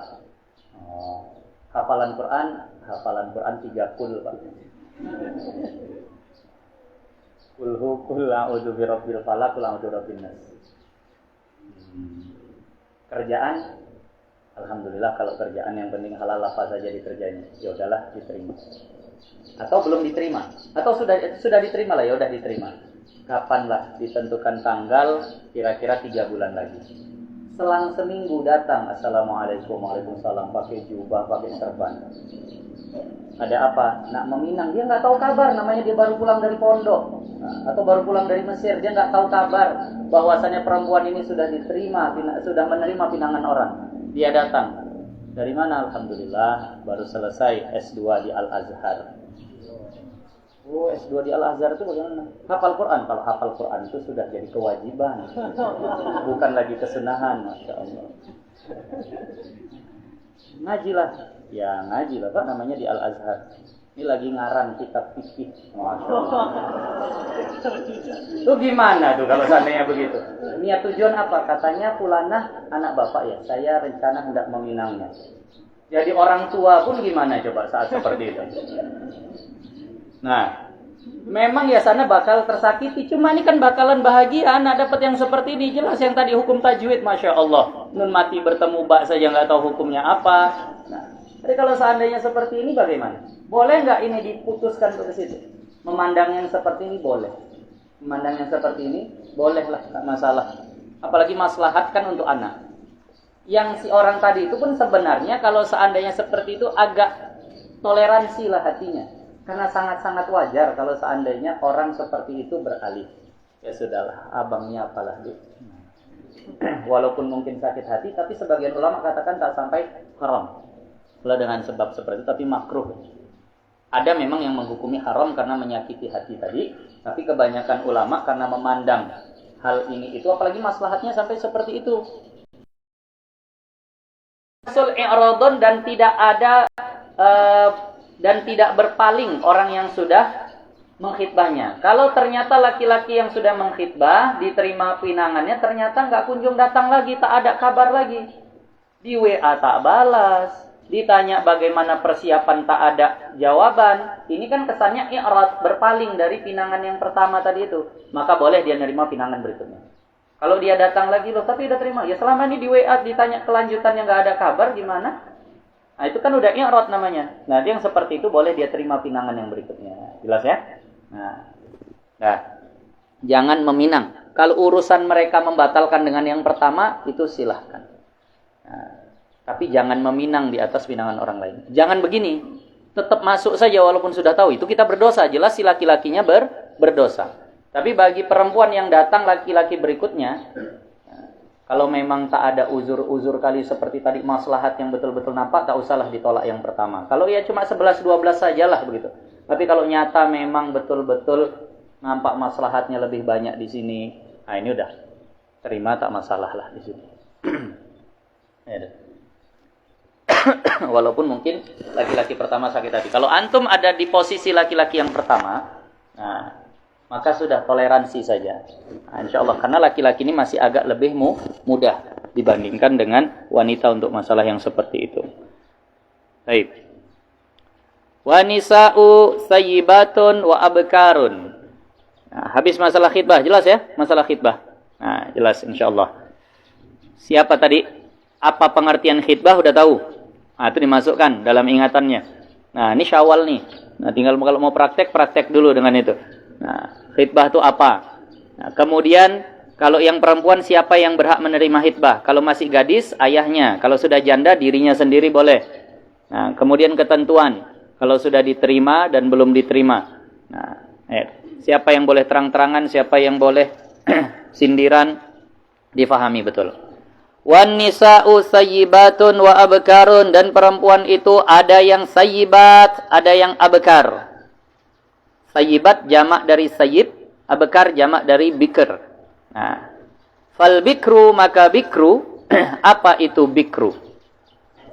Hiyallati lam tazul bakaratuha biwat'in fi kubuliha.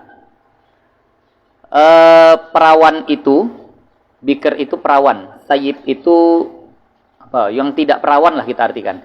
Sayyib itu tidak perawan, bikr itu masih perawan. Maka bikr itu adalah yang sudah hilang bakaratuha, keperawanannya. Mohon maaf, biasanya ada di sebagian terjemahan kitab yang sudah hilang selaput darahnya. Nah, kan ada darah ya, istilahnya ada jaka itu laki-laki, darah itu perempuan yang masih perawan. Yang sudah hilang keperawanannya, yang sudah hilang selaput darahnya, biwat'in, dengan sebab terjadi hubungan badan, fi kubuliha, di kubulnya. Nah, ini kalau yang seperti ini baru dibilang perawan. Ada yang mohon maaf, selaput darahnya itu rusak, selaput darahnya itu hilang karena kecelakaan. Terantuk, terjatuh kuat segala macam. Itu masih perawan nggak dikatakan? Masih perawan. Kenapa? Karena hilangnya bukan dengan sebab jima. Hukum tidak perawan lagi itu kalau memang hilangnya dengan sebab jima di kubulnya. Nah, paham ya? Nah, wa yajuzu lil abi wal jaddi tazwijuha biduni idnin walau balighatan bisyurutin sab'atin.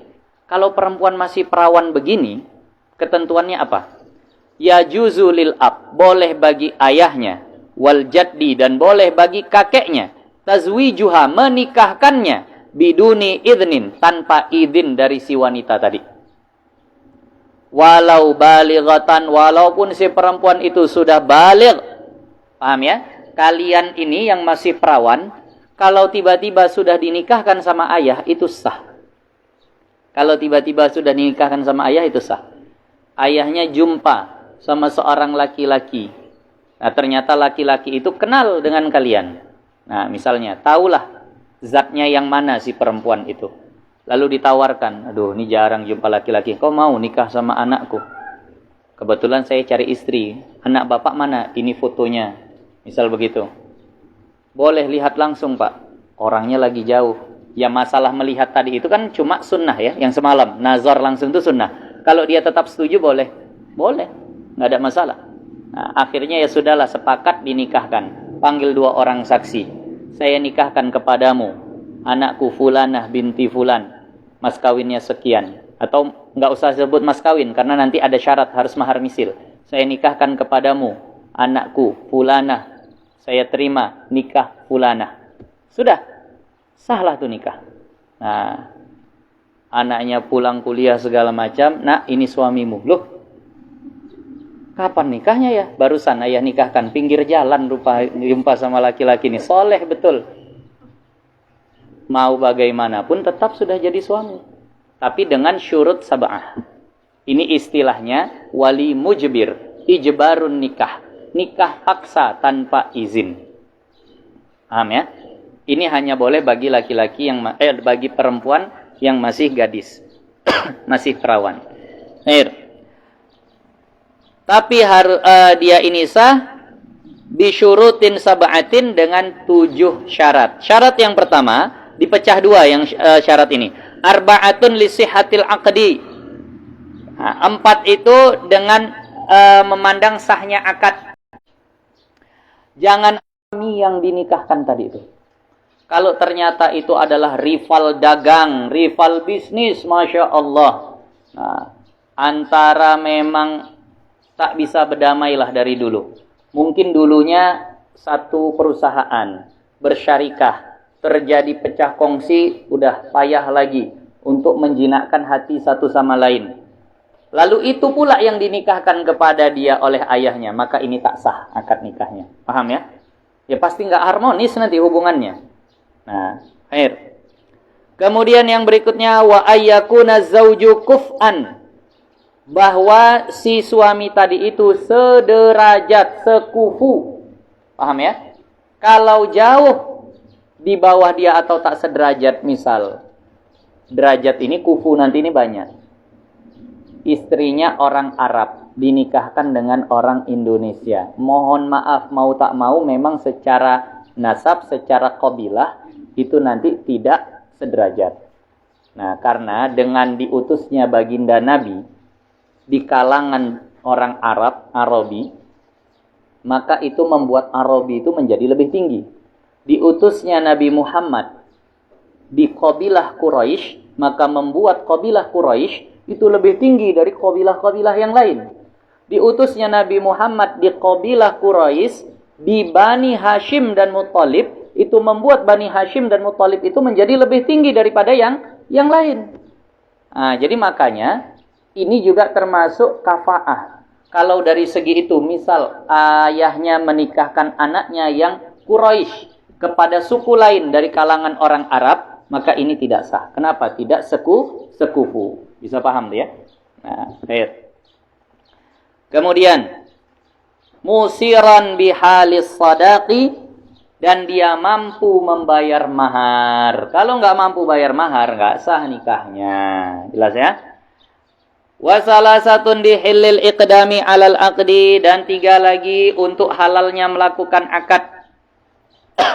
Untuk halalnya melakukan akad, sama saja sih sebenarnya, kalau dipanjang nanti dibahas panjang perbedaannya. Intinya juga tak sah nih kalau ini tidak terpenuhi.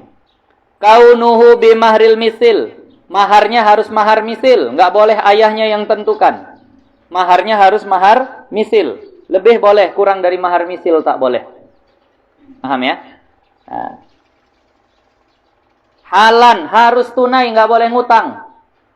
Nah, min naqdil balad, harus dari mata uang negeri itu. Nggak boleh pakai dolar, nggak boleh pakai ringgit, harus pakai rupiah. Nah, jadi inilah dia syaratnya. Ammat sayyibu, adapun yang sudah tidak perawan, wahia manzalat bakaratuhu, yakni yang sudah hilang keperawanannya. Nah, biwat'in fi qubuliha.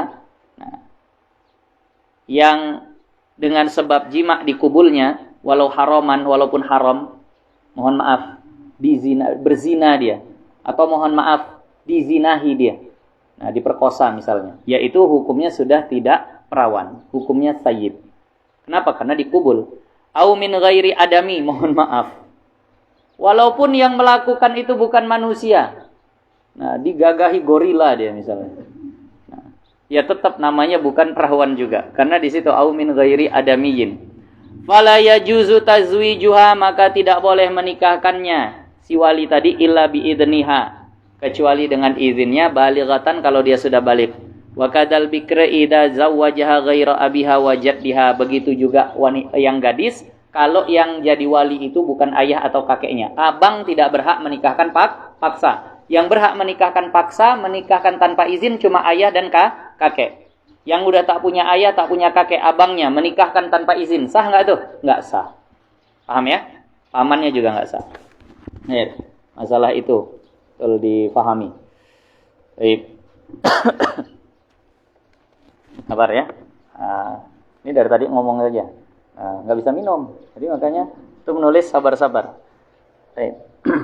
Mabahasu muharramatin nikah. Kita masuk ke bab yang berikutnya tentang wanita-wanita yang haram dinikahi.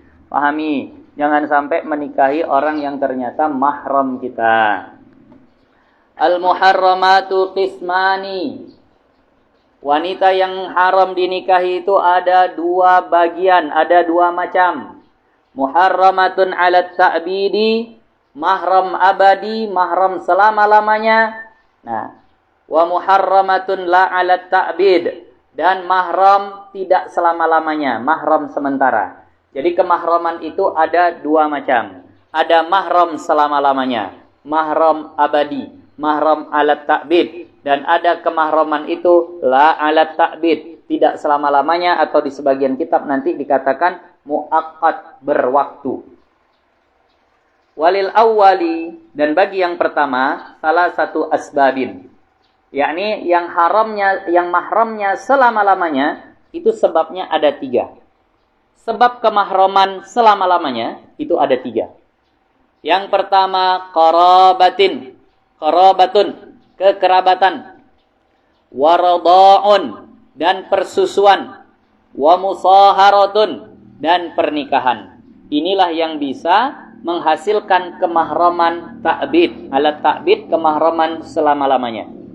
Nah, fayahrumu maka menjadi mahram bil qarabati, dengan kekerabatan, sab'un. Ada 7 orang yang mahramnya dengan kekerabatan. Diingat betul, ini mau Idul Fitri. Berarti yang 7 ini silahkan dijabat tangannya, dicium tangannya, tak masalah. Mahram.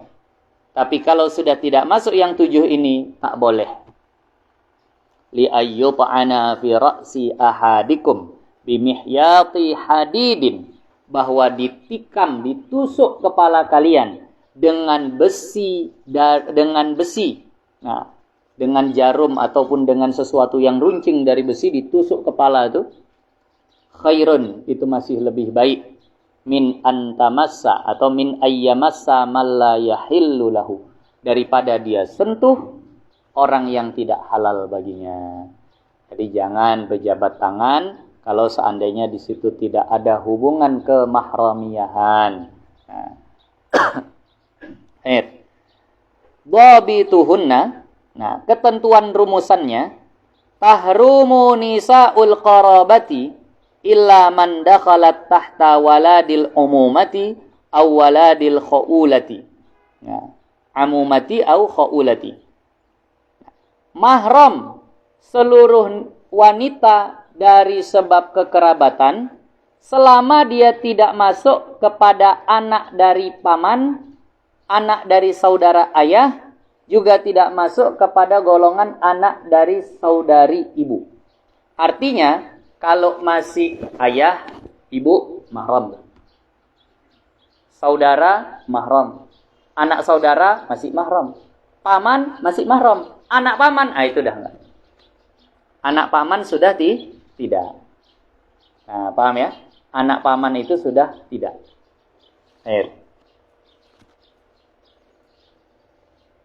Kalau bahasanya tuh, kalau dulu bahasa Mu'alim Supriyadi itu, kalau nekongnya udah 2 kali udah tidak.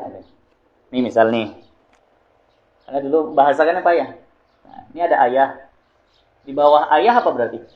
Anak, kan gitu. Nah, ini masih lurus, belum nekong. Kalau kita mau bilang abangnya ayah berarti nekong sekali. Ini abang ayah. Masih belum, apa itu, masih mahram tuh seperti itu. Atau saudaranya, atau saudara anak kemari. Ini juga masih nekongnya 2 kali kan gitu. Nah, ini juga masih lurus nih. Ini ke sana masih lurus, nih ayah, ini saudara. Anaknya saudara. Masih 2 kali juga tuh dari sini sisinya. Ini kita nih, kita. Nah, saudara belum ada tikungan, masih lurus, mahram. Ayah masih lurus, mahram. Kakek masih lurus juga, mahram juga. Paham ya? Nah, anak saudara masih juga mahram, anak saudara masih mahram. Tapi ketika ini tadi siapa, Pak? Paman. Ketika sudah kemari, berarti ini siapa nih?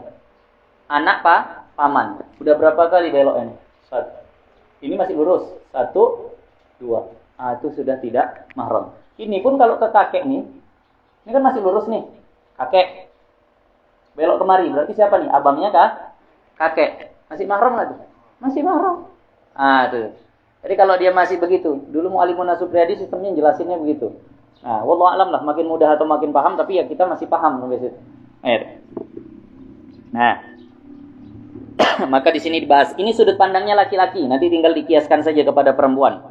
Fatahrumul ummu, maka mahramlah ibu. Ibu mahram. Siapa ibu itu? Didefinisikan lagi di sini. Wahia man waladatka, yaitu yang melahirkan engkau. Nah, itu ibu. Au waladat man waladaka, atau yang melahirkan orang yang melahirkan engkau. Nenek. Nah, itu artinya terus ke atas. Sama hukumnya. Zakaran au unsa. Nah, baik dari pihak laki-laki artinya ibu dari ayah kita, au unsa ataupun ibu dari ibu kita. Nah, itu juga mahram. Biwasitatin au ghairiha, dengan perantara atau tidak. Tadilah kalau yang dengan perantara itu, yang tanpa perantara itu ibu kita langsung. Kalau yang dengan perantara itu nenek atau kakek kita. Wal bintu, dan anak perempuan, itu pun mahram. Nah, anak perempuan mahram. Wahia kullu unsa, setiap perempuan yantahi ilaika nasabuha, yang berakhirlah kepadamu nasabnya, bil wiladati, dengan sebab melahirkan. Yang nasab akhirnya itu ke kita, yang masih bin kita disebut, berarti itu masih mahram kita tuh. Mau anak, mau cucu, mau anaknya cucu, mau cucunya cucu. Nah, itu terus ke bawah, itu semua mahram kita. Nah, maka kita kalau dibinkan, ujungnya kepada siapa? Ujung paling ujung. Nabi Adam. Berarti kalian semua nih, yang perempuan ini, kalau sentuhan kulit dengan Nabi Adam, batal nggak wudu? Nggak batal. Kenapa? Karena masih ke sana tuh, ujung daripada nasabnya. Nah, jelas ya? Nah, jadi anak perempuan, cucu, terus ke bawah. Air. Dah. Fa kharajat bintu zina, tapi tidak termasuk kalau anak zina. Anak zina bukan mahram kalau tidak dinikahi ibunya. Maksudnya si A, si B pacaran, kebablasan. Hamil si perempuan, si B-nya hamil, lahir anak. Si A kabur. Secara biologis itu anak siapa? Anak si A. Secara syar'i itu bukan anaknya si A.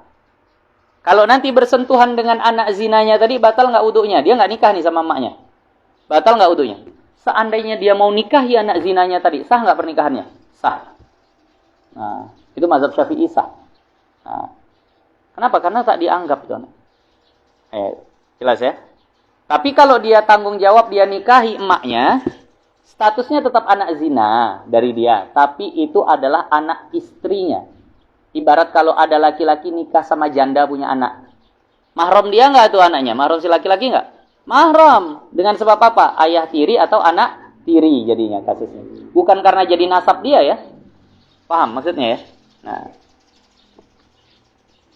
Fala tahrumu ala zani, maka tidak menjadi mahram atas laki-laki yang berzina.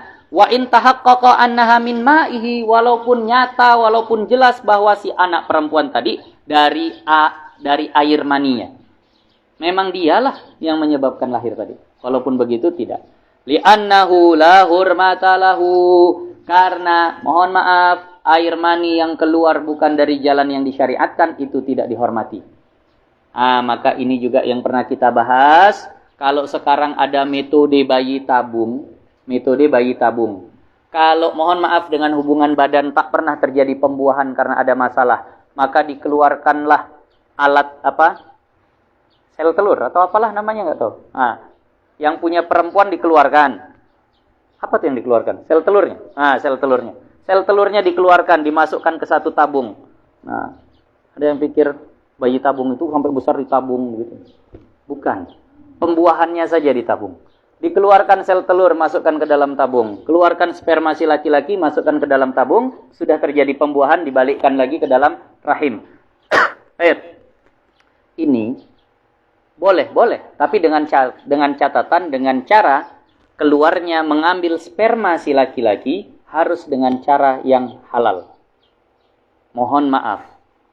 Sebagian rumah sakit yang tidak ngerti hukum, si laki-lakinya mohon maaf disuruh mengeluarkan sperma dengan tangannya sendiri. Itu cara haram. Maka ketika itu dijadikan ini anak, tetap dihukumi anak yang la hurmata fihi. Tidak ada kehormatan padanya. Walaupun balik lagi itu anak zina hukumnya. Paham? Karena keluarnya bukan dengan cara yang dihalalkan.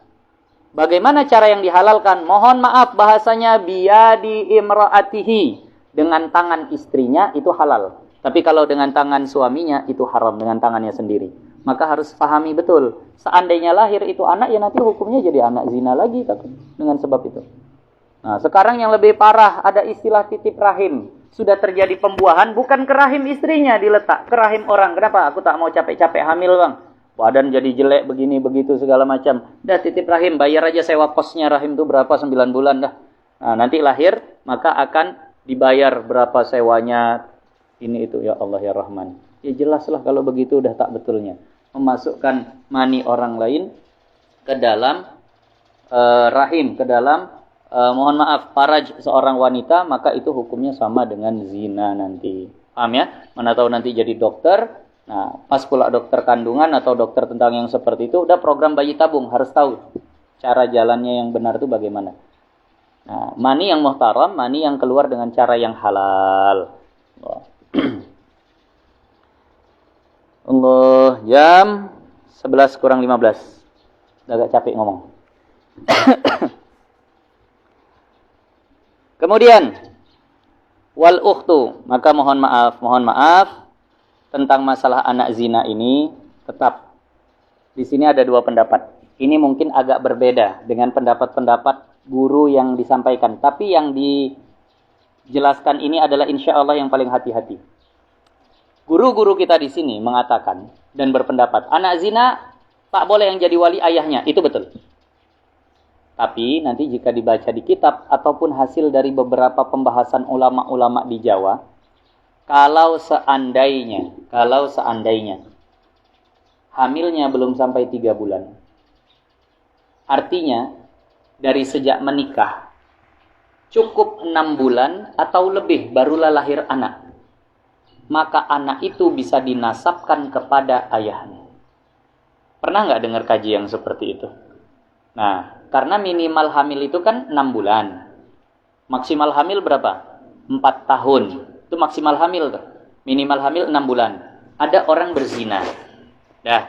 Kemudian diketahui positif hamil sebulan. Lalu dinikahilah sama yang menzinahi. Maka lahir anak setelah 8 bulan. Dapat nggak minimal hamil? Dapat. Maka dalam sebagian pembahasan dikatakan itu masih bisa dinisbahkan kepada ayahnya. Loh, tapi udah positif. Karena ada kemungkinan gugur, nggak diketahui, habis itu jadi lagi yang baru, kan jima dia saat itu. Baru lahirnya pas 8 bulan, kan gitu misalnya. Ada nggak kemungkinan seperti itu? Ya mungkinlah, bagaimana ini itu. Segala macam. Disangka darah haid, ini itu ternyata mungkin darah dari itu tadi. Walaupun ada beda, cuma dia mungkin tak perasaan, begini-begitu, segala macam. Akhirnya terjadi pembuahan baru lagi, kemudian lahir. Misalnya seperti itu. Tapi, memang guru-guru kita di sini, pokoknya kalau udah positif, mau seminggu pun, mau sebulan pun, tetap tak bisa dinisbahkan kepada ayahnya. Maka, karena ada dua pendapat begini, kalau nanti ada anak zina, menikahlah 2 kali. Sekali dengan ku'a, mana tahu si ayah memang nggak sah. Sekali lagi dengan ayahnya. Kalau memang cukup 6 bulan setelah akad baru lahir anaknya. Paham maksud pembahasannya? Karena ada 2 pendapat tadi. Tapi kalau udah 5 bulan kandungannya, baru nikah, 4 bulan kemudian nikah, ya itu udah jelas lahir. Nikah, 4 bulan lahir anak. Berarti jelas tak bisa dinisbahkan kepada ayahnya. Maka itu udah harus wali hakim. Tapi kalau dia menikah, ternyata 7 bulan lahir anak. Sementara udah diketahui hamil duluan sebelumnya. Maka saran ana nikah 2 kali. Ini yang paling aman. Untuk masalah buduk, untuk masalah kemaluan, ambil yang paling ihtiyat. Nah, ambil yang paling ihtiyat. Rizlan, pernah dapat pembahasan ini enggak di Jawa tuh? Ada pembahasan 3 bulan. Seperti itu. Kalau masih cukup 6 bulan, masih nisbah ke ayahnya. Pernah? Iya, di Jawa seperti itu. Nah, kita di Sumatera ini, walaupun seminggu saja ketahuan, pokoknya nggak boleh ayahnya jadi wali. Kan bahayanya begini, seandainya kuah, ternyata yang benar pendapat ini, kan nggak sah juga tuh jadinya kuah yang menikahkan. Kalau ternyata pendapat ulama sini yang benar, kan nggak sah juga. Maka paling aman nikah 2 kali. Sekali sama kuah, sekali sama ayahnya. Paham ya? Ya, begitulah. Mana tahu nanti ada yang seperti itu. Nah, karena Anda lihat memang hasil masail santri-santri di Jawa, itu ngarahnya ke situ semua. Asal masih bisa 6 bulan dapat minimal hamil, maka dinisbahkan kepada ayahnya walaupun menikah dalam keadaan sudah positif hamil. Nah, jelas. Nah. Itu yang paling amannya lah, sudah. Nah. Kemudian wal ukhtu, dan kakak, wahiyallati waladaha abawaka. Siapa itu kakak ataupun saudara perempuan? Perempuan yang dilahirkan oleh orang tuamu. Ayahnya sama dengan ayah kita. Emaknya juga sama dengan emak kita. Nah, ayahnya sama dengan ayah kita. Au ahadihima, ataupun salah satu dari keduanya. Emaknya saja yang sama, ayahnya beda. Saudara seibu. Atau ayahnya saja yang sama, emaknya beda. Saudara ayah. Ini semua mahram. Saudara kandung mahram, saudara seayah mahram, saudara seibu juga mahram. Tapi saudara tiri bukan mahram. Ingat, saudara tiri bukan mahram. Janda punya anak gadis, duda punya anak lajang. Janda sama duda ini nikah. Anak gadis sama anak lajang mereka namanya saudara apa nih? Saudara tiri. Mahram enggak nih? Tidak mahram.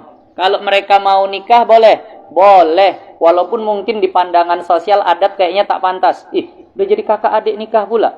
Bukan kakak, bukan adik. Dari mana? Enggak ada hubungan apa-apa. Paham ya? Jadi itu bukan mahram. Ini yang sering jadi dilema. Udah nikah tinggal serumah. Anaknya lajang gadis satu rumah.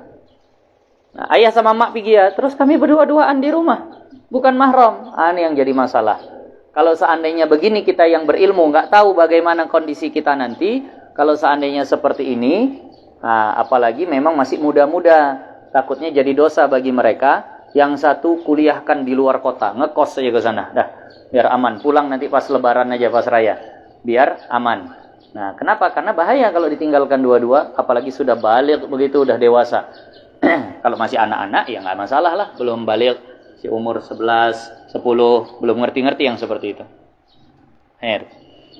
Wal khalatu dan khalah wa hiya ukhtu unsa waladatka biwasitatin aw bighairiha ka khalati ummika aw ukhtu ummi abika. Khalah, saudara ibu. Itu juga mahram. Bibi, saudara ibu itu juga mahram. Mau langsung atau tak langsung? Yang langsung itu saudara ibu, yang tak langsung itu saudara nenek. Paham ya? Nah, maka itu juga mahram. Nah, jelas.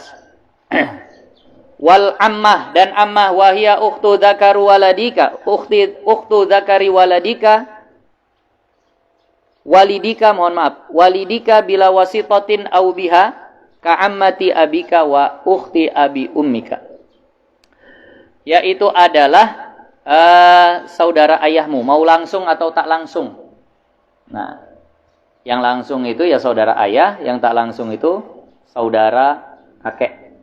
Saudara kakek. Kakek punya saudara. Nah, pamannya ayah lah ya berarti ya bahasa kita. Itu juga mahram. As-sadisu was-sabi'u bintul akhi wa bintul ukhti. Anak dari saudara laki-laki kita, anak abang kita, wa bintul ukhti ataupun anak saudari perempuan kita, anak kakak kita, maka ini semuanya adalah mahram. Nah, jelas, sudah tahu 7 nih saja. Sepupu bukan mahram. Sekali lagi sepupu bukan mahram. Jadi kalau bersentuhan tak boleh. Maka yang dekat dengan sepupunya, dekatilah yang sesama jenis, yang lawan jenis ada batas. Jangan karena sudah bersaudara kadang masuk saja ke rumah tuh macam ke kamar tuh macam udah kamar kakak kandungnya. Padahal cuma kakak sepupu. Nggak boleh. Antum buka jilbab di hadapan sepupu yang laki-laki berdosa. Bersentuhan tangan dengan sepupu laki-laki berdosa. Dosanya agak keras tuh. Yang tadi kita katakan. Ditusuk kepala dengan besi panas tuh lebih baik daripada menyentuh yang tidak halal. Nanti kalau raya bagaimana? Minimal kalau memang masih segan betul, lapis dengan jilbab. Nggak usah diciumkan ke kening, nggak usah tuh dah. Lapis saja dengan jilbab. Itu tak masalah. Karena kalau dengan jilbab, seandainya tidak bersyahwat, tidak berdosa. Kalau bersyahwat, berdosa. Tapi kalau tanpa lapis, bersyahwat, tidak bersyahwat, berdosa. Paham ya? Kalau dengan lapis tak bersyahwat, tak berdosa. Kalau dengan lapis, kalau tanpa lapis, syahwat tidak syahwat, maka berdosa. Itu tertulis dalam kitab Qurratul Ain Bifatawi Syekh Ismail Usman Zain. Nah, Imam Mardi yang nanya itu masalah tangan berlapis. Kalau berlapis, seandainya tidak bersyahwat, tidak berdosa. Kalau bersyahwat, berdosa. Kalau tidak berlapis, mau bersyahwat atau tak bersyahwat, mutlak berdosa. Akan datang wa yahrumu birradha jam 11 kurang 5. Sisa pertanyaan kalau ada yang hendak ditanyakan silahkan. Betul.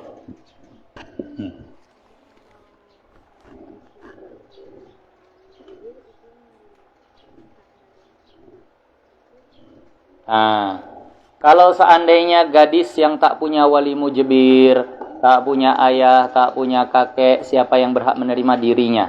Tapi disunnahkan istisyar musyawarah dengan abangnya, dengan pamannya. Paham ya?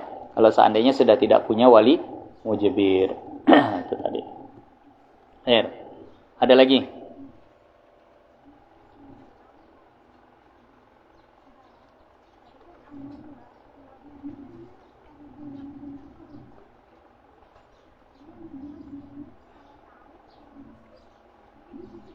Yang mana tuh?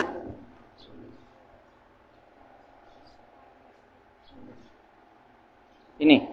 Oh bukan, ini bukan sahibnya, ini orang lain. Ini maksudnya. Pokoknya sebabnya, bukan pemilik huluknya. Bukan pemilik huluknya.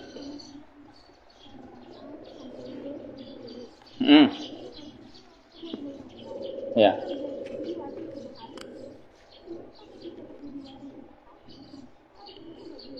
Nggak boleh nikah ulang selama dia belum.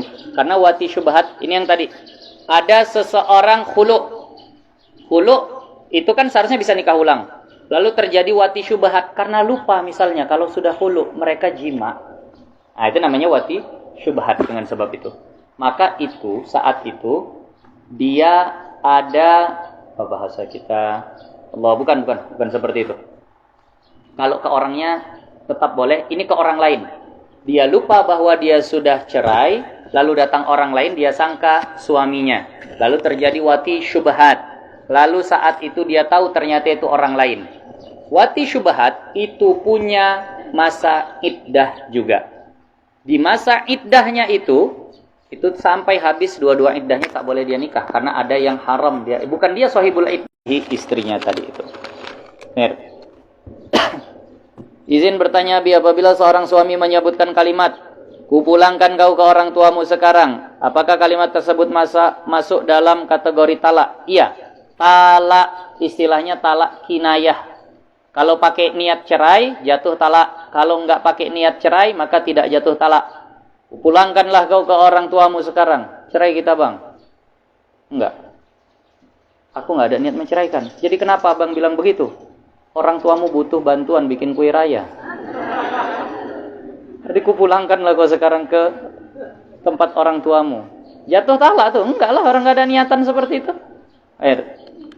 Kalau sudah talak satu lalu rujuk lagi, berarti harus menikah lagi. Enggak, kalau rujuk enggak menikah lagi. Kalau rujuk cukup dengan lafaz rujuk. Kalau masih dalam masa iddah, perhatikan. Rujuk ini cukup dengan lafaz rujuk. Apakah menikah yang keduanya pakai mahar juga? Nah, pahami. Memang ini betul-betul membuktikan kalian butuh kepada fikih munakahat. Nah, belum pengalaman. Rujuk berbeda dengan nikah. Rujuk itu cukup dengan lafaz dan itu hanya bisa dilakukan di masa iddah. Cerai suami istri. Ambil masa iddah. 3 hari kemudian, jelaslah 3 hari belum habis masa iddah. Datang suami, "Dik, kita rujuk." Otomatis dengan lafaz itu jadi suami istri balik. Udah gitu saja. Tapi kalau sudah habis masa iddah, udah 3 kali suci dia, haid suci sampai 3 kali, maka saat itu tak bisa rujuk, barulah wajib nikah ulang. Paham ya? Rujuk bukan pernikahan ulang. Tidak pakai wali, tidak pakai saksi, cukup dengan lafaz, "Dek, kita rujuk." Nah, atau "Dek, kita jadi suami istri lagi." Boleh. Nah, itu tadi. Tapi kalau sudah habis masa iddah wajib nikah ulang. Nah, nikah ulangnya tuh pakai mahar lagi, pakai. Wajib semuanya, syarat-syarat itu dipenuhi lagi, rukun-rukunnya dipenuhi, walinya, saksinya, maharnya, keyboardnya saja tak usah lagi. Nah, keyboardnya nggak usah. Bagaimana kalau tinggal dengan mertua dan pasti bertemu dengan ipar? Apakah boleh membuka aurat di depan ipar? Saudara ipar juga bukan mahram. Maka tak boleh buka aurat depan ipar. Maka nanti kalau jadi suami, kalau mau ajak istri tinggal sama mertua, pastikan tidak ada orang yang bukan mahram di rumah itu. Kalau ada yang bukan mahram, jangan ajak istri tinggal sama orang tua kita. Dan pastikan juga memang tidak terjadi mudarat antara istri ataupun mertua tadi. Kalau memang sama-sama, Masya Allah, bangsa singa betina misalnya, ya Allah, yang sini tak mau kalah yang situ. Nah, antum jadi kucing nanti di tengah-tengahnya. Nah, maka yang seperti ini perlu pertimbangan. Tapi kalau adem ayam saja tak ada masalah. Nah, tasamuh luar biasa, ya silahkan. Tapi kalau sudah dilihat, ini tak bisa dilanjutkan. ada mudarat. Itu hak istri untuk mendapatkan tempat tinggal yang layak. Nah, makanya harus betul-betul dipertimbangkan. Nah, jangan nanti seandainya pas mau nikah dikatakan mau saja, semuanya mau, tinggal di sini deh. Oke bang, tinggal sama ini nggak masalah bang. Itu karena belum jadi, udah jadi, kok tak enak begini begitu. Makanya yang 9 nafsu tadi coba agak disimpan dulu. Satu akal tuh betul-betul dikeluarkan dulu ketika hendak menerima pinangan orang tuh. Her. Pertanyaan berikutnya. Izin bertanya Ustaz, apabila ada anak gadis ingin dinikahi oleh orang yang alim baik agamanya, namun ditolak perempuan tersebut dengan sebab belum siap menikah, apakah perempuan tersebut berdosa menolak dengan sebab alasan belum siap menikah? Kalau dia semalam nih, yang tidak hajat, itu tidak sunnah nikah. Yang tidak hajat, kalau perempuan nggak hajat nikah, nggak sunnah nikah, boleh. Orang belum ada pikiran, tapi kecuali ditolak tapi pacaran jalan terus. Ditolak tapi sama laki-laki hasrat ada terus. Kalau ini jangan ditolak. Tapi kalau memang dia masih fokus belajar, masih mau apalah bahasanya, memperdalam agama ini itu segala macam, boleh nolak. Karena perempuan yang tidak hajat nikah itu justru tidak dianjurkan menikah. Paham ya? Nah. Tapi betul nggak hajat. Abi, bolehkah membatalkan pinangan kepada calon istri karena tidak mau menutup aurat padahal sudah diperingati? Boleh. Nah, suami juga boleh membatalkan yang seperti itu. Sama seperti yang tadi, boleh membatalkan, pihak istri boleh membatalkan, pihak suami juga boleh membatalkan. Apalagi ada uzur yang jelas. Oh, Masya Allah, waktu masih dulu tak ketahuan betul, alim betul, begini, begitu, segala macam. Rupanya mendekati hari H ketahuan kartunya.